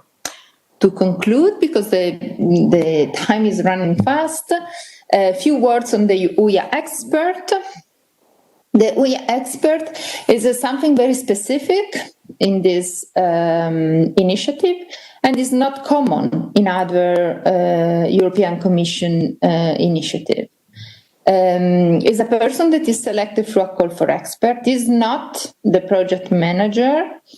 Is someone, I like this image of the critical friend, or let's say the wise old man. We don't say man anymore, so the wise old human being is someone that has the duty to guide and support the urban authority, but also to capture the knowledge generated at local level and makes it available to a wider audience, which is the perimeter of the action of the UIA expert. That is probably the most difficult things, because when you are like the critical friend, okay, but which is the perimeter in which you can be critical. The European Commission has identified 7 major implementation challenges that should guide the work of the UIA expert. Then, of course, the UIA expert can support the urban authorities also in other areas, but let's say this is like a fil rouge that the UIA expert should be considered. And as you can read, the 7 implementation challenges are leadership. A good project has a good leadership. Public procurement, with the idea that EU spent a huge amount of money through public procurement. So public procurement is a key tool for Europe, and it should be able to be safe and sound, avoiding corruption, but also be able to promote innovation.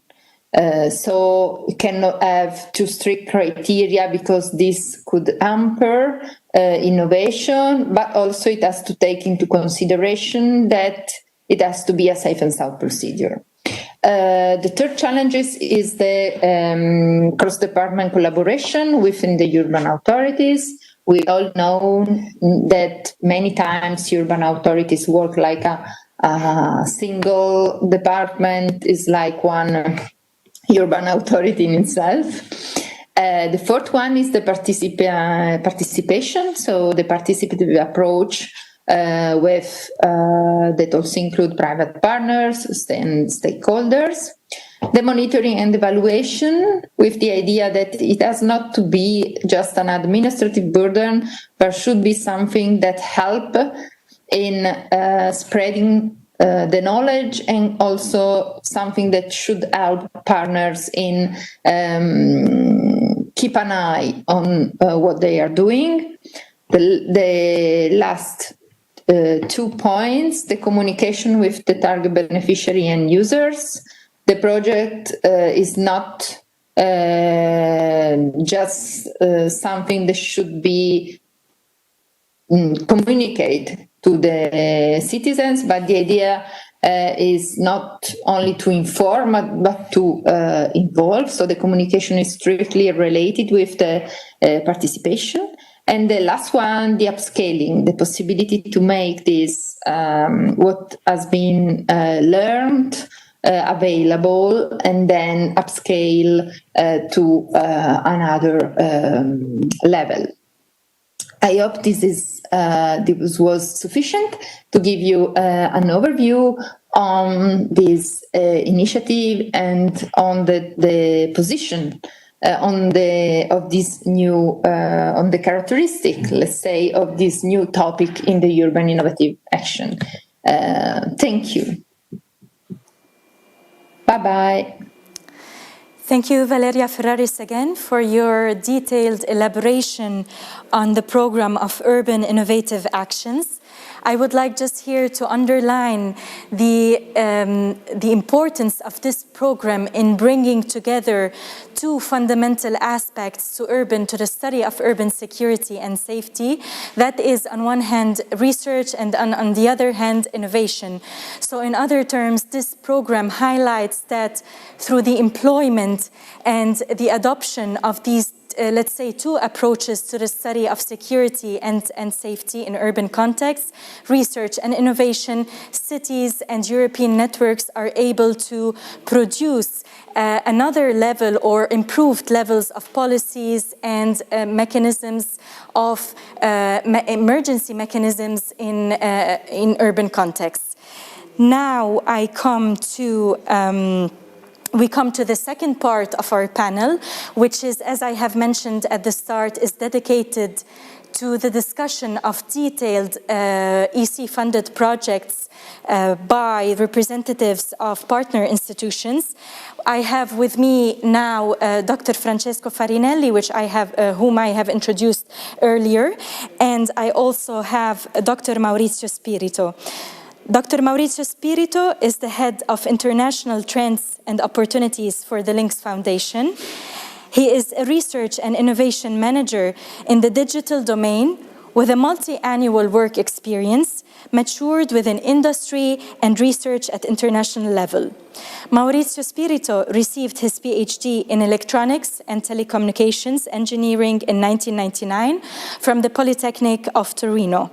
Dr. Spirito has an extensive experience in developing and managing international multicultural research and development projects, especially in the area of Internet of Things or IoT. Along the years, he has gained a very solid experience in the context of the European Commission Framework Program FP for Research and Development. So I welcome both of the speakers here with me in this panel. It is my pleasure for me having you here, Dr. Francesco Farinelli and Dr. Maurizio Spirito. We will start by the presentation of Maurizio, and then I kindly ask Francesco to follow with his intervention. Please go ahead. Good morning, everybody. This is Mauricio. Thank you for having me here today. I will share my screen. I hope you see my presentation, right?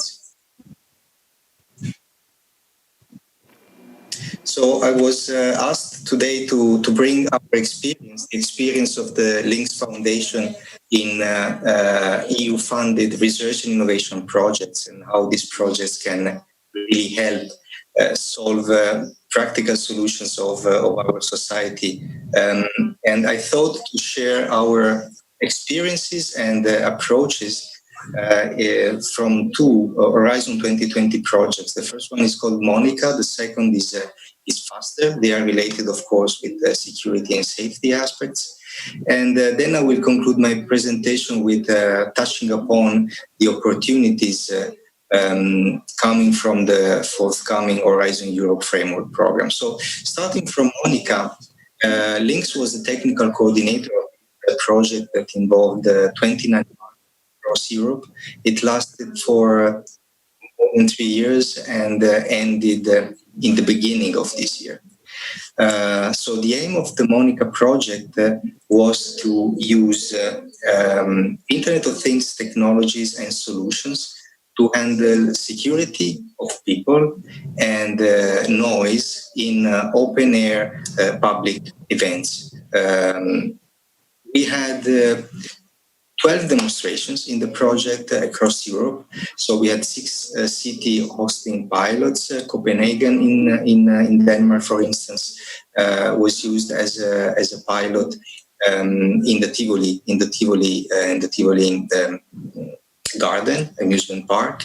Other events that were considered by the Monica project are in Torino, Cup-Fisher Festival, a musical festival similar to the events in Nuit Sonore and Woodstower in Lyon, or we also had sports events in England, in Leeds. And then we had the different types of events, such as, so not happening in confined spaces, in open spaces. And in Torino, for instance, we had the Movida as a use case, and other events in Germany, such as the Hamburg Dorm, Port Anniversary, and so on, and Fête Lumière in Lyon, and so on. So Monica was quite a big project. So in the economy of time, I selected 3 of the many use cases addressed by the project.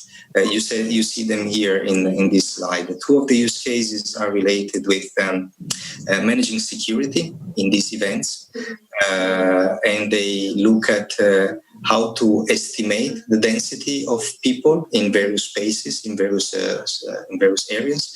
Or the second use case in the security class is looking at detecting incidents, so fights between people.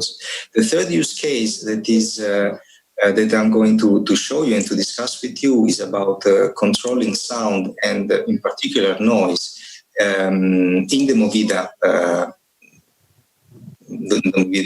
use case taking place in Torino. So the crowd capacity and monitoring use case, we had 2 solutions. So here the challenge is to understand if there are too many people in a certain space, and to understand if some potentially dangerous situation may occur.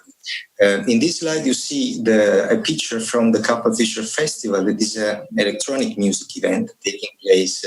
Well, it took place until last year, not in 2020, for the reason you may guess. It takes place in Torino the first weekend of July. On a Saturday and the Sunday, 20,000 people gather in Parco d'Ora. That is an area some of you may know.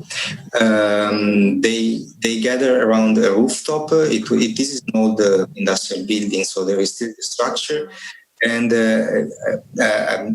in this space, we deployed 16 cameras that were collecting real-time video footages, and these video streams were processed, counting people or simply estimating the density of. The information was then shown on a dashboard, a web-based dashboard, of a common operational picture that you see here in this slide, so that the security staff that were running the event, they were taking care of safety of the people in the event, could understand if there was some problem, some too many people in certain areas, and for instance, send more staff there. The other solution we used for monitoring the crowd and density of crowd in an event was not based on video surveillance cameras, but on wristbands. So wristbands worn by people attending the event were sending radio signals to base stations deployed around the site, and a similar representation of crowd density as you saw before. You can see it here in this video, were generated. So a crowd heat map was generating in real time an estimation of the density of the crowd in the various locations of the event. Now, the challenge in this kind of solution that requires, of course, people that are going to a concert to wear a wristband is to engage them, is to convince them to wear it for the whole duration of the event. And this is the solution we found.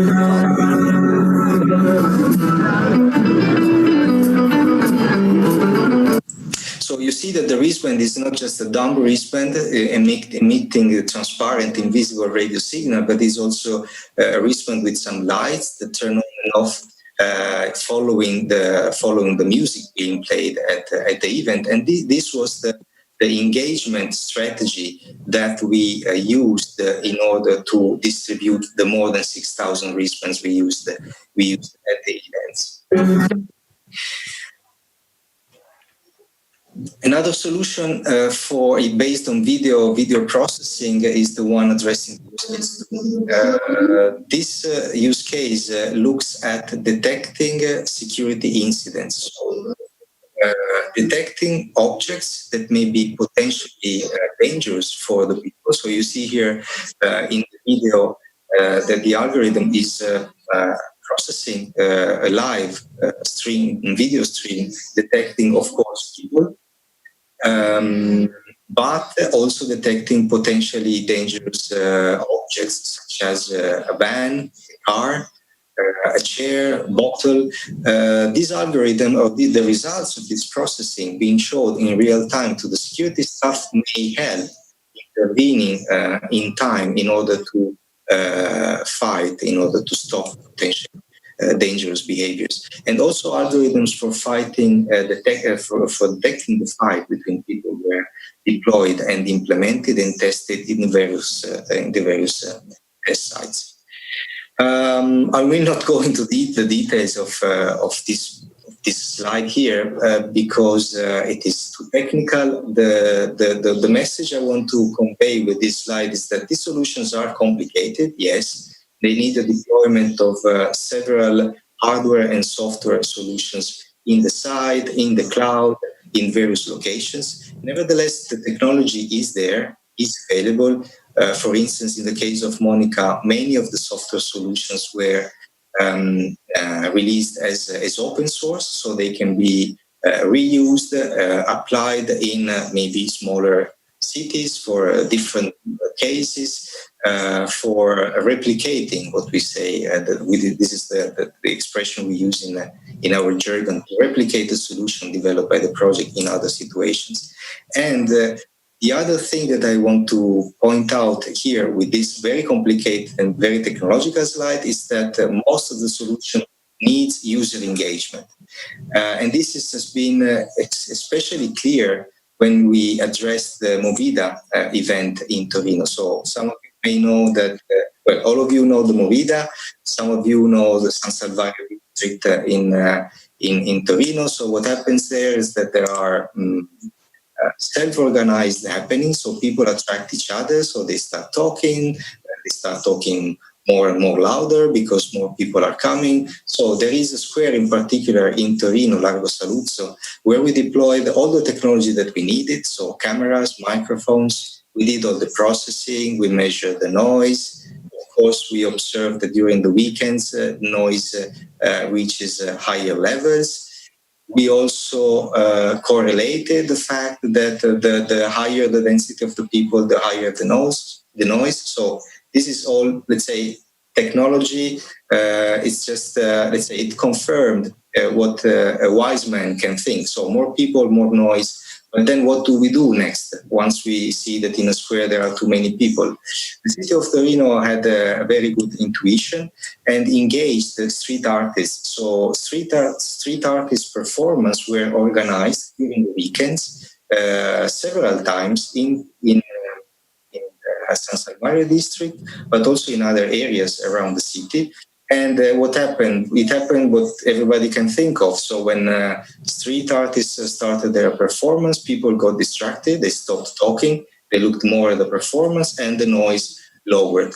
So this is just to show that technology solutions are needed, but then something more, especially in terms of user engagement, citizen engagement, also communication campaign. La Dolce Movida was launched by the city. And in order to leave you with the final message about Monica and what the public administration from the experience of a more than 3-year project, I would like to mention this action plan. I'm not the best person to discuss this plan, but I think it is a good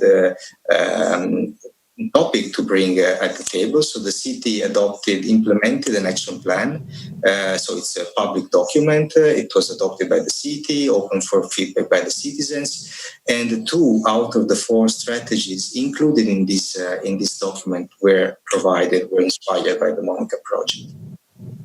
So this is about Monica. The next project I want to mention about is FASTER. FASTER is an acronym, and it stands for First Responder Advanced Technologies for Safe and Efficient Emergency Response. So it addresses security and safety, and it particularly looks at developing solutions and tools for first responders. This is a very big project. It has only 1 year. It has been running only for 1 year, so still 2 years to go. 23 partners across Europe and some other partners outside Europe are involved. What does this project look at? So it looks at 3 use cases. 2 share very many commonalities. The first one is in Madrid, and it looks at what happens after an earthquake, and the second one looks at the urban flooding case in Montpellier. So these 2 scenarios share many commonalities. After a disaster such as this, you have typically communication failure. You have many people affected, so a wide area. You have difficulties in sharing communication, and also sometimes among rescue teams coming from different nations, so speaking different languages. The third case looks at the indoor disaster. In particular, it looks at a terrorist attack taking place in a school. A school building in Kajani in Finland has been selected for testing the technologies. The scenario is completely different. So it's indoor. It requires a fast response, maybe navigating in an unknown building, trying to reconstruct 3D images from the cameras using augmented or virtual reality. It requires fast response. So these 3 use cases are pretty different, but in the end of the day, they use basically the same technologies and similar technology used by Monica. So communication systems. Okay, in case of disasters, you need to have communication systems and infrastructure that are developed on the fly, because maybe the usual telecommunication infrastructure is damaged and doesn't work. Then you have autonomous vehicles. You have wearables, not only for people, but also for dogs rescuing people.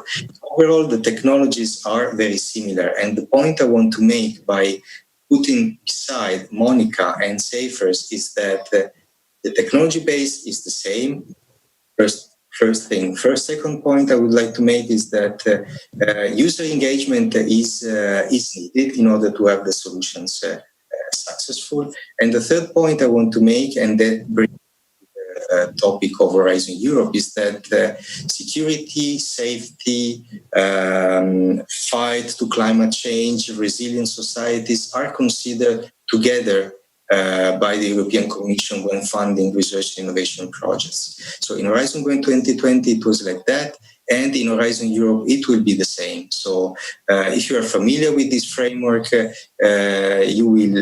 know that under the Pillar 2 of Horizon Europe framework program, there is a cluster number 3, that is called Civil Security for Society, that has 3 areas of intervention. Disaster risk management, so climate change, for instance, but also chemical, biological, radiological, nuclear, and explosive incidents, geological disaster, earthquakes, as well as pandemics. Security and resilience of infrastructure and vital societal function is the second area of intervention, looking at the protecting borders, public spaces, infrastructures, fighting crime and terrorism. And the third area of intervention is, of course, cybersecurity that tackles people, infrastructure, society. So what we expect is that in Horizon Europe, similar instruments and similar projects, most of all, will be funded, similar to the ones I just showed. And the difference, perhaps, from what we know, is that more user engagement will be needed. Citizens will need to be involved from the beginning in co-designing solution, and most of all, we will not reinvent the wheel. So we will leverage from what Horizon 2020 has delivered. So the possibility to replicate the solution developed in Horizon 2020 project will be given by Horizon Europe. I will conclude my talk with a couple of slides to introduce the Links Foundation. So Links Foundation is a non-for-profit research and innovation organization funded by Politecnico di Torino, the local technical university, and Compagnia di San Paolo, that is one of the biggest bank foundations in Europe. We do research and innovation activities. We develop technologies, but also we apply it in real cases, as I showed before.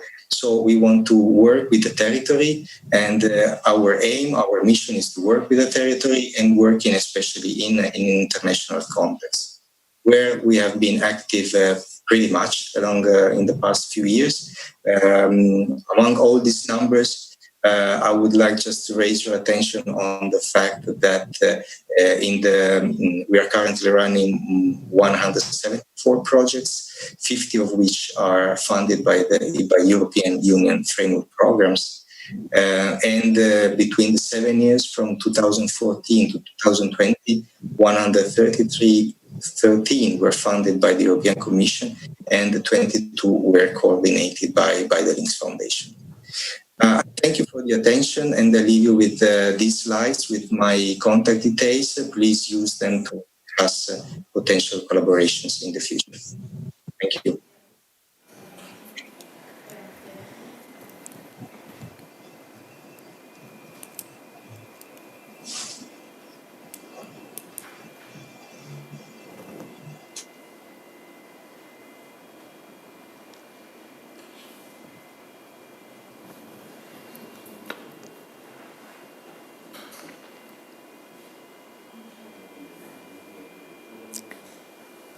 You can start, Francesco.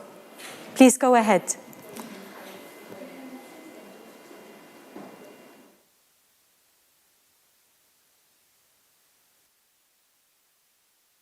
Hear us?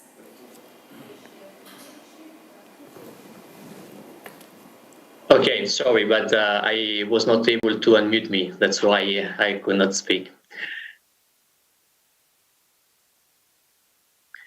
Okay, so thanks very much again for giving me the opportunity to present the Cicero project.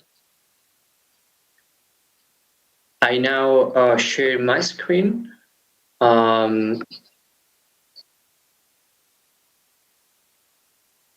Just a second.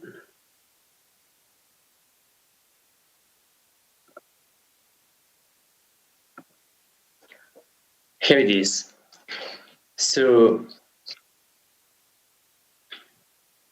the Cicero project was funded by the European Union's Internal Security Fund, and the acronym Cicero stands for Counter-Narrative Campaign for Preventing Radicalization. The project started in 2019, and it has a duration of 30 months. It is coordinated by Università degli Studi di Torino,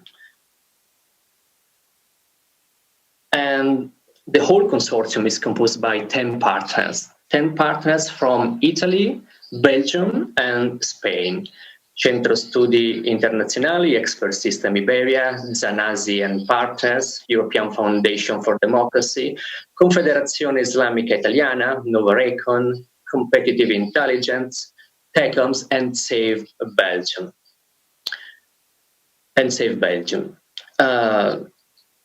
As we everybody know, the development of the political, economic, and social projects of the European Union is based on the promotion of common values such as democracy, freedom, rule of law, equity, solidarity, and respect for human rights. At the same time, nowadays, many factors are contributing to strengthen and disseminate extremist ideologies of political or political-religious matrix. And this is why the Cicero project aims at developing and implementing a counter-narrative communication campaign aimed at preventing radicalization leading to violent extremism, but also undermining the appeal of the extremist propaganda, providing credible and positive alternatives to the related narratives, and empowering relevant civil society actors in challenging extremist narratives. To this end, online communication efforts will be designed to promote messages that encourage civic engagement and the respect of democratic fundamental rights and values embedded in the European Union society, and also the organization of the trainers workshop that we will see more in depth later. Cicero will deal with different kinds of radicalization narratives, radical narratives. Islamist, left-wing, right-wing, and single-issue extremism. In our case, environmental extremism. And we will focus on two kinds of interventions, primary and secondary intervention. Primary intervention or universal prevention targets the population as a whole, and it is aimed at boosting solidarity and countering tensions and hate speech in society. These are actions that are more oriented towards the broader public and that address, for instance, social isolation and strengthen resilience. Secondary prevention, also called targeted prevention, targets individuals who are at risk of falling prey to radicalization. Regarding the secondary prevention activities, we will disseminate messages that will provide alternatives to some of the main radical narratives spread by extremist groups to recruit people.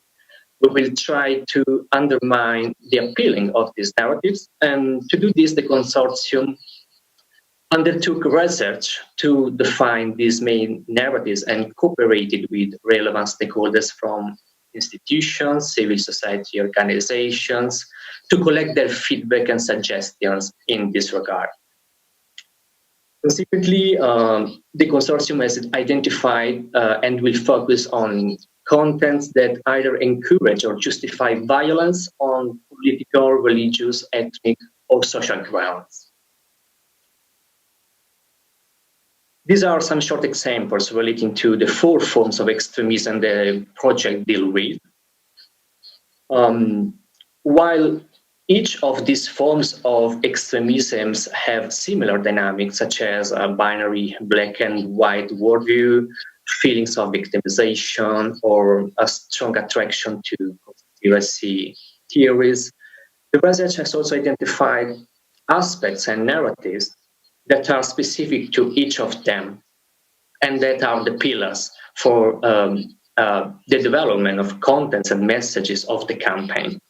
So, for instance, for the Islamist extremism, the fact that Islam would be under attack from Western democracies, or that the immigrants are invaders who want to replace the local population, as far as the right-wing extremism is concerned. The fact that the social order is unjust and noble ideas cannot be pursued in liberalist societies, speaking about left-wing extremism, or the fact that humans are the evil for the planet, threatening animals and the natural environment as far as environmental radicalization is concerned.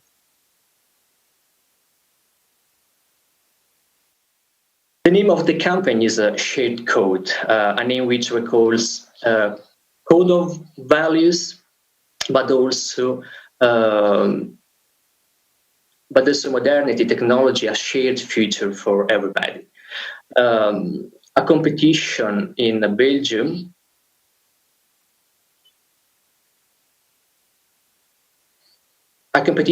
has been launched around the 20th of October 2019 to design the logo. The best design idea has been selected by the project steering committee and used as a basis for the official logo, which is the one you can see on the top of the page.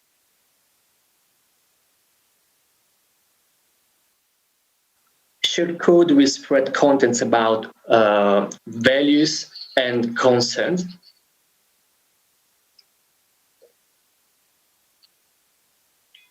As far as values are concerned, altruism, extremists usually have a distorted perception of what altruism is. They may think that sacrificing themselves, killing others, or in general, committing violence is a defensible action to attain a greater good. We will try, on the contrary, to spread the messages that altruism is devoted to enhancing the well-being of the others without violence, even when they have different ideas and worldviews. Cooperation, because cooperating with others towards common projects can provide clear mutual benefits which end up improving one's lifestyle. Empathy, for example, trying to show in the appropriate way some stories of people who lost some relatives in terrorist attacks. And then unity, equality, living together to convey the message that people are equal and can live in peace, regardless of religion, ethnicity, country of origin, and gender. And resilience, that in the campaign basically means that our choices define us and we can always decide our path and how to overcome the obstacles that everybody encounters in their life without dwelling on negative thinking or fall into violence. And being instead ready to embrace change, cooperate with the other, which can help us in being more resilient and find solutions. Something which applies also on the side of respecting diversity and of social engagement, where in this regard, we will show stories that explain the benefits of getting involved in volunteering or in other social activities. About concerns, we will mainly address hate speech because the recent terrorist attacks in Europe highlighted the need to address online hate speech while respecting the values of free speech and democracy. Polarization, which can be one of the drivers of radicalization. Climate change, because environment protection is a value, but also a concern because of the huge amount of conspiracy theories targeting climate change, for instance, or the exploitation of this topic by extremist groups to spread violence. And speaking about conspiracy theories, obviously the COVID-19 crisis brought with it a huge amount of conspiracy theories, and building social resilience on an emotional, cognitive, and behavioral level to propaganda, to conspiracy theory is a strong concern and a strong need.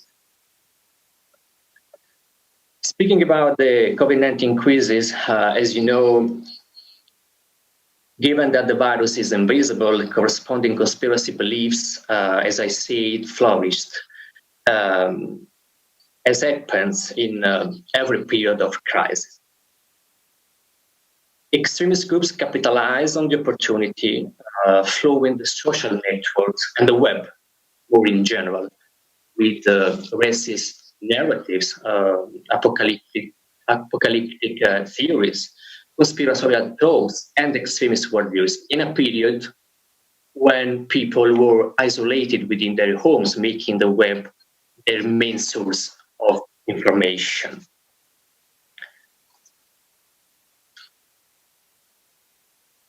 This toxic convergence constituted the perfect storm, what has been called the perfect storm, where the most vulnerable people, such as those suffering from mental health or social issues, faced critical risks coming from the widespread of disinformation.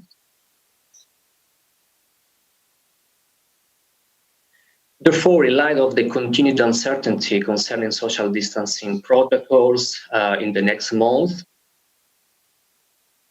the consortium has revised the original counter-narrative strategy and adapted it to a predominantly online approach, and updated also its foreseen actions, especially in the primary intervention field, including people who lost their job or suffered a remarkable socioeconomic damage due to COVID-19 crisis, in order to create efficient counter-narratives devoted to enhance resilience of vulnerable people. So we'll use videos, images, texts, and audio files about the above mentioned values and concerns. And we will try to target some specific local communities and to stay local, even if the online dimension obviously makes everything a bit more difficult. In this regard, we will try to cooperate with other partners and other already existing projects. And we will also implement the train the trainers workshop to improve the local dimension of our activities. Some words about train the trainer workshop to conclude this short presentation, because counter-narratives have their place, obviously, in the fight against terrorism, but they are not the silver bullet against radicalization leading to violent extremism. And other forms of help are necessary, and especially in a period when social contacts are so limited. In this digital period, what we feel as one of the most important challenge and concern for a counter-narrative campaign is the difficulty in having face-to-face interaction. Consequently, we will implement Train the Trainer workshop to provide credible voices from local communities with specific skills to carry out future and in-person counter-narrative efforts. These people, these local leaders, will be empowered to become strong leaders within their respective communities and spread democratic messages.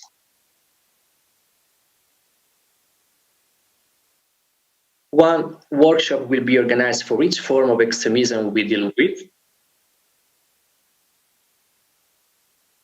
and they will allow the participant to receive valuable insights from experts in the field of prevention of radicalization related to the 4 kinds of extremisms addressed by the Cicero project, as well as to share good and bad practices among participants.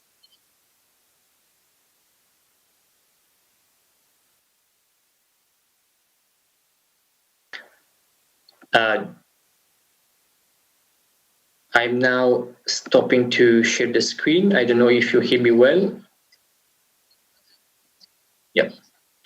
Yeah, I turned off the video because I'm having some troubles with connection. So everything is fine. We can hear you. Thank you for your presentation. Thanks very much. Thanks very much to you. So again, I thank Francesco and Maurizio for their valuable contributions, where they have elaborated to us specific projects implemented by their institutions and organizations. Francesco from the European Foundation for Democracy and Maurizio from the Links Foundation. What is evident after elaborating on this project is that the competences and expertise of several institutions, whether we are talking about academic institutions in terms of research, whether we are talking about technological firms and putting forward their technological competences, or whether we are talking about other types of organization, is fundamental to the successful realization of projects within the framework of counter-radicalization efforts and even within the general framework of urban security and safety. So thank you again for your contributions. I will now now, we arrive now to the conclusion of this panel, where I have thought of elaborating to you about a Horizon H2020 project, where the local police of Turin was a valuable and a contributive partner in the realization of this project.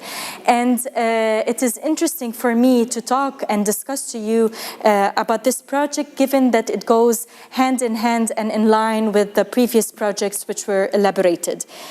So the project's name is Trivalent, acronym for Terrorism Prevention via Radicalization Counter-Narrative.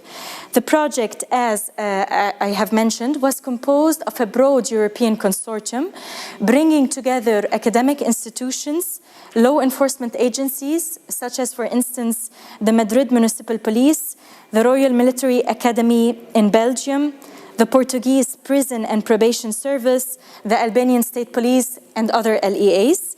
Academic institutions such as Uniroma 3, and they were the coordinator of the project, particularly Centro di Eccellenza Spinelli. We had also the Polytechnic University of Madrid, the Open University in the United Kingdom, and other private companies. The project extended over a duration of 36 months. It started specifically in May 2017 and was recently concluded in April 2020. So what were the main objectives and aims of Trivalent? I will state them as the following. The first main aim of this project was to better understand the root causes of radicalization processes. And what I would like to underline here, as also Francesco mentioned in their implementation of Cicero project, is the consideration of all forms and all types of radicalization. So Trivalent went to examine and study right-wing radicalization, jihadist radicalization, left-wing, and even single separatist forms of radicalization. So this also is one, let's say, successful point of this project, which it has went to study and research all these forms of radicalization. The second objective of Trivalent project was aimed at defining different categories of radicalized individuals. And this was particularly important because when we are able to go and identify different, let's say, profiles of radicalization, of radicalized individuals or individuals who are in the process of radicalization, we are able, and the consortium was able, to provide a set of early detection indicators. So here is one fundamental point which the project focused upon, and this is the prevention principle. The third objective of Trivalent was to critically assess the strengths and weaknesses of different types of policies for countering radicalization. I would like to elaborate here that the participation of several law enforcement agencies on the European level and civil society organizations and institutions was particularly valuable because these two entities, as we know, are fundamental to any framework or to any program of counter-radicalization at local context and even at national context. So let's say the expertise exchange and the experience exchange between law enforcement agencies and civil society organizations was really fundamental because, first of all, they were able to build upon good practices, whether we are talking about good practices of LEAs or even good practices of civil society organizations in their engagement and in their responsiveness, let's say, to such processes of radicalization. And also, they were able, within the project, this consortium was able to identify, was able to provide a gap analysis.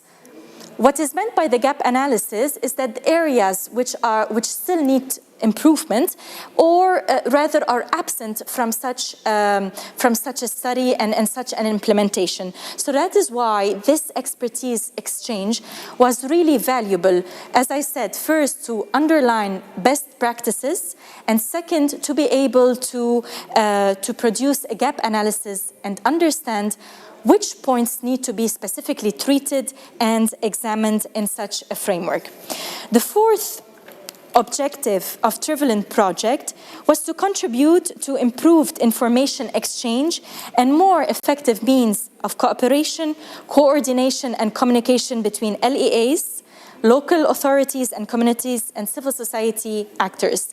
Because as it is evident, when we are working on counter-radicalization efforts, several fundamental local actors are needed in such a process to be able to have a comprehensive, to be able to produce a comprehensive approach and mechanism to such radicalization processes.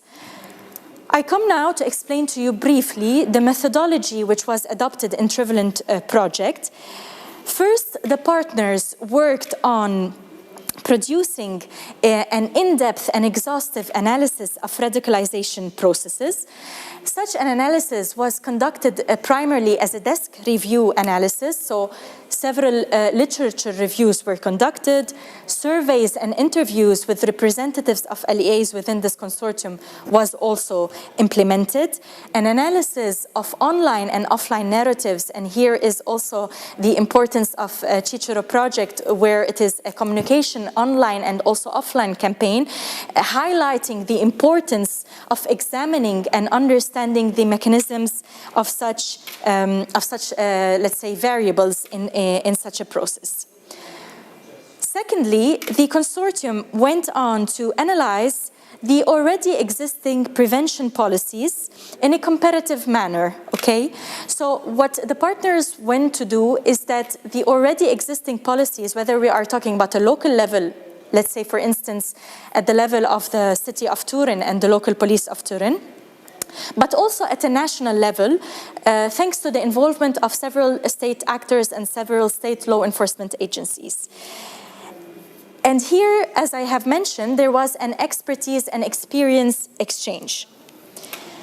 Thirdly, what was adopted in the methodology of this Trivalent project was the formulation of a revised multidimensional model of cooperation between two fundamental actors, law enforcement agencies and civil society. So I would like here to outline that this, let's say, new revised model of cooperation built upon the gap analysis which was produced. So together, they set together law enforcement agencies and civil society organizations or representatives and produced together this model of cooperation to try to bridge this gap or some, let's say, absences which are which is in the framework of their cooperation and collaboration. Finally, one interesting, very interesting point I have to say about Trivalent project was the development of an IT tool or an IT solution, which took the form of a chatbot.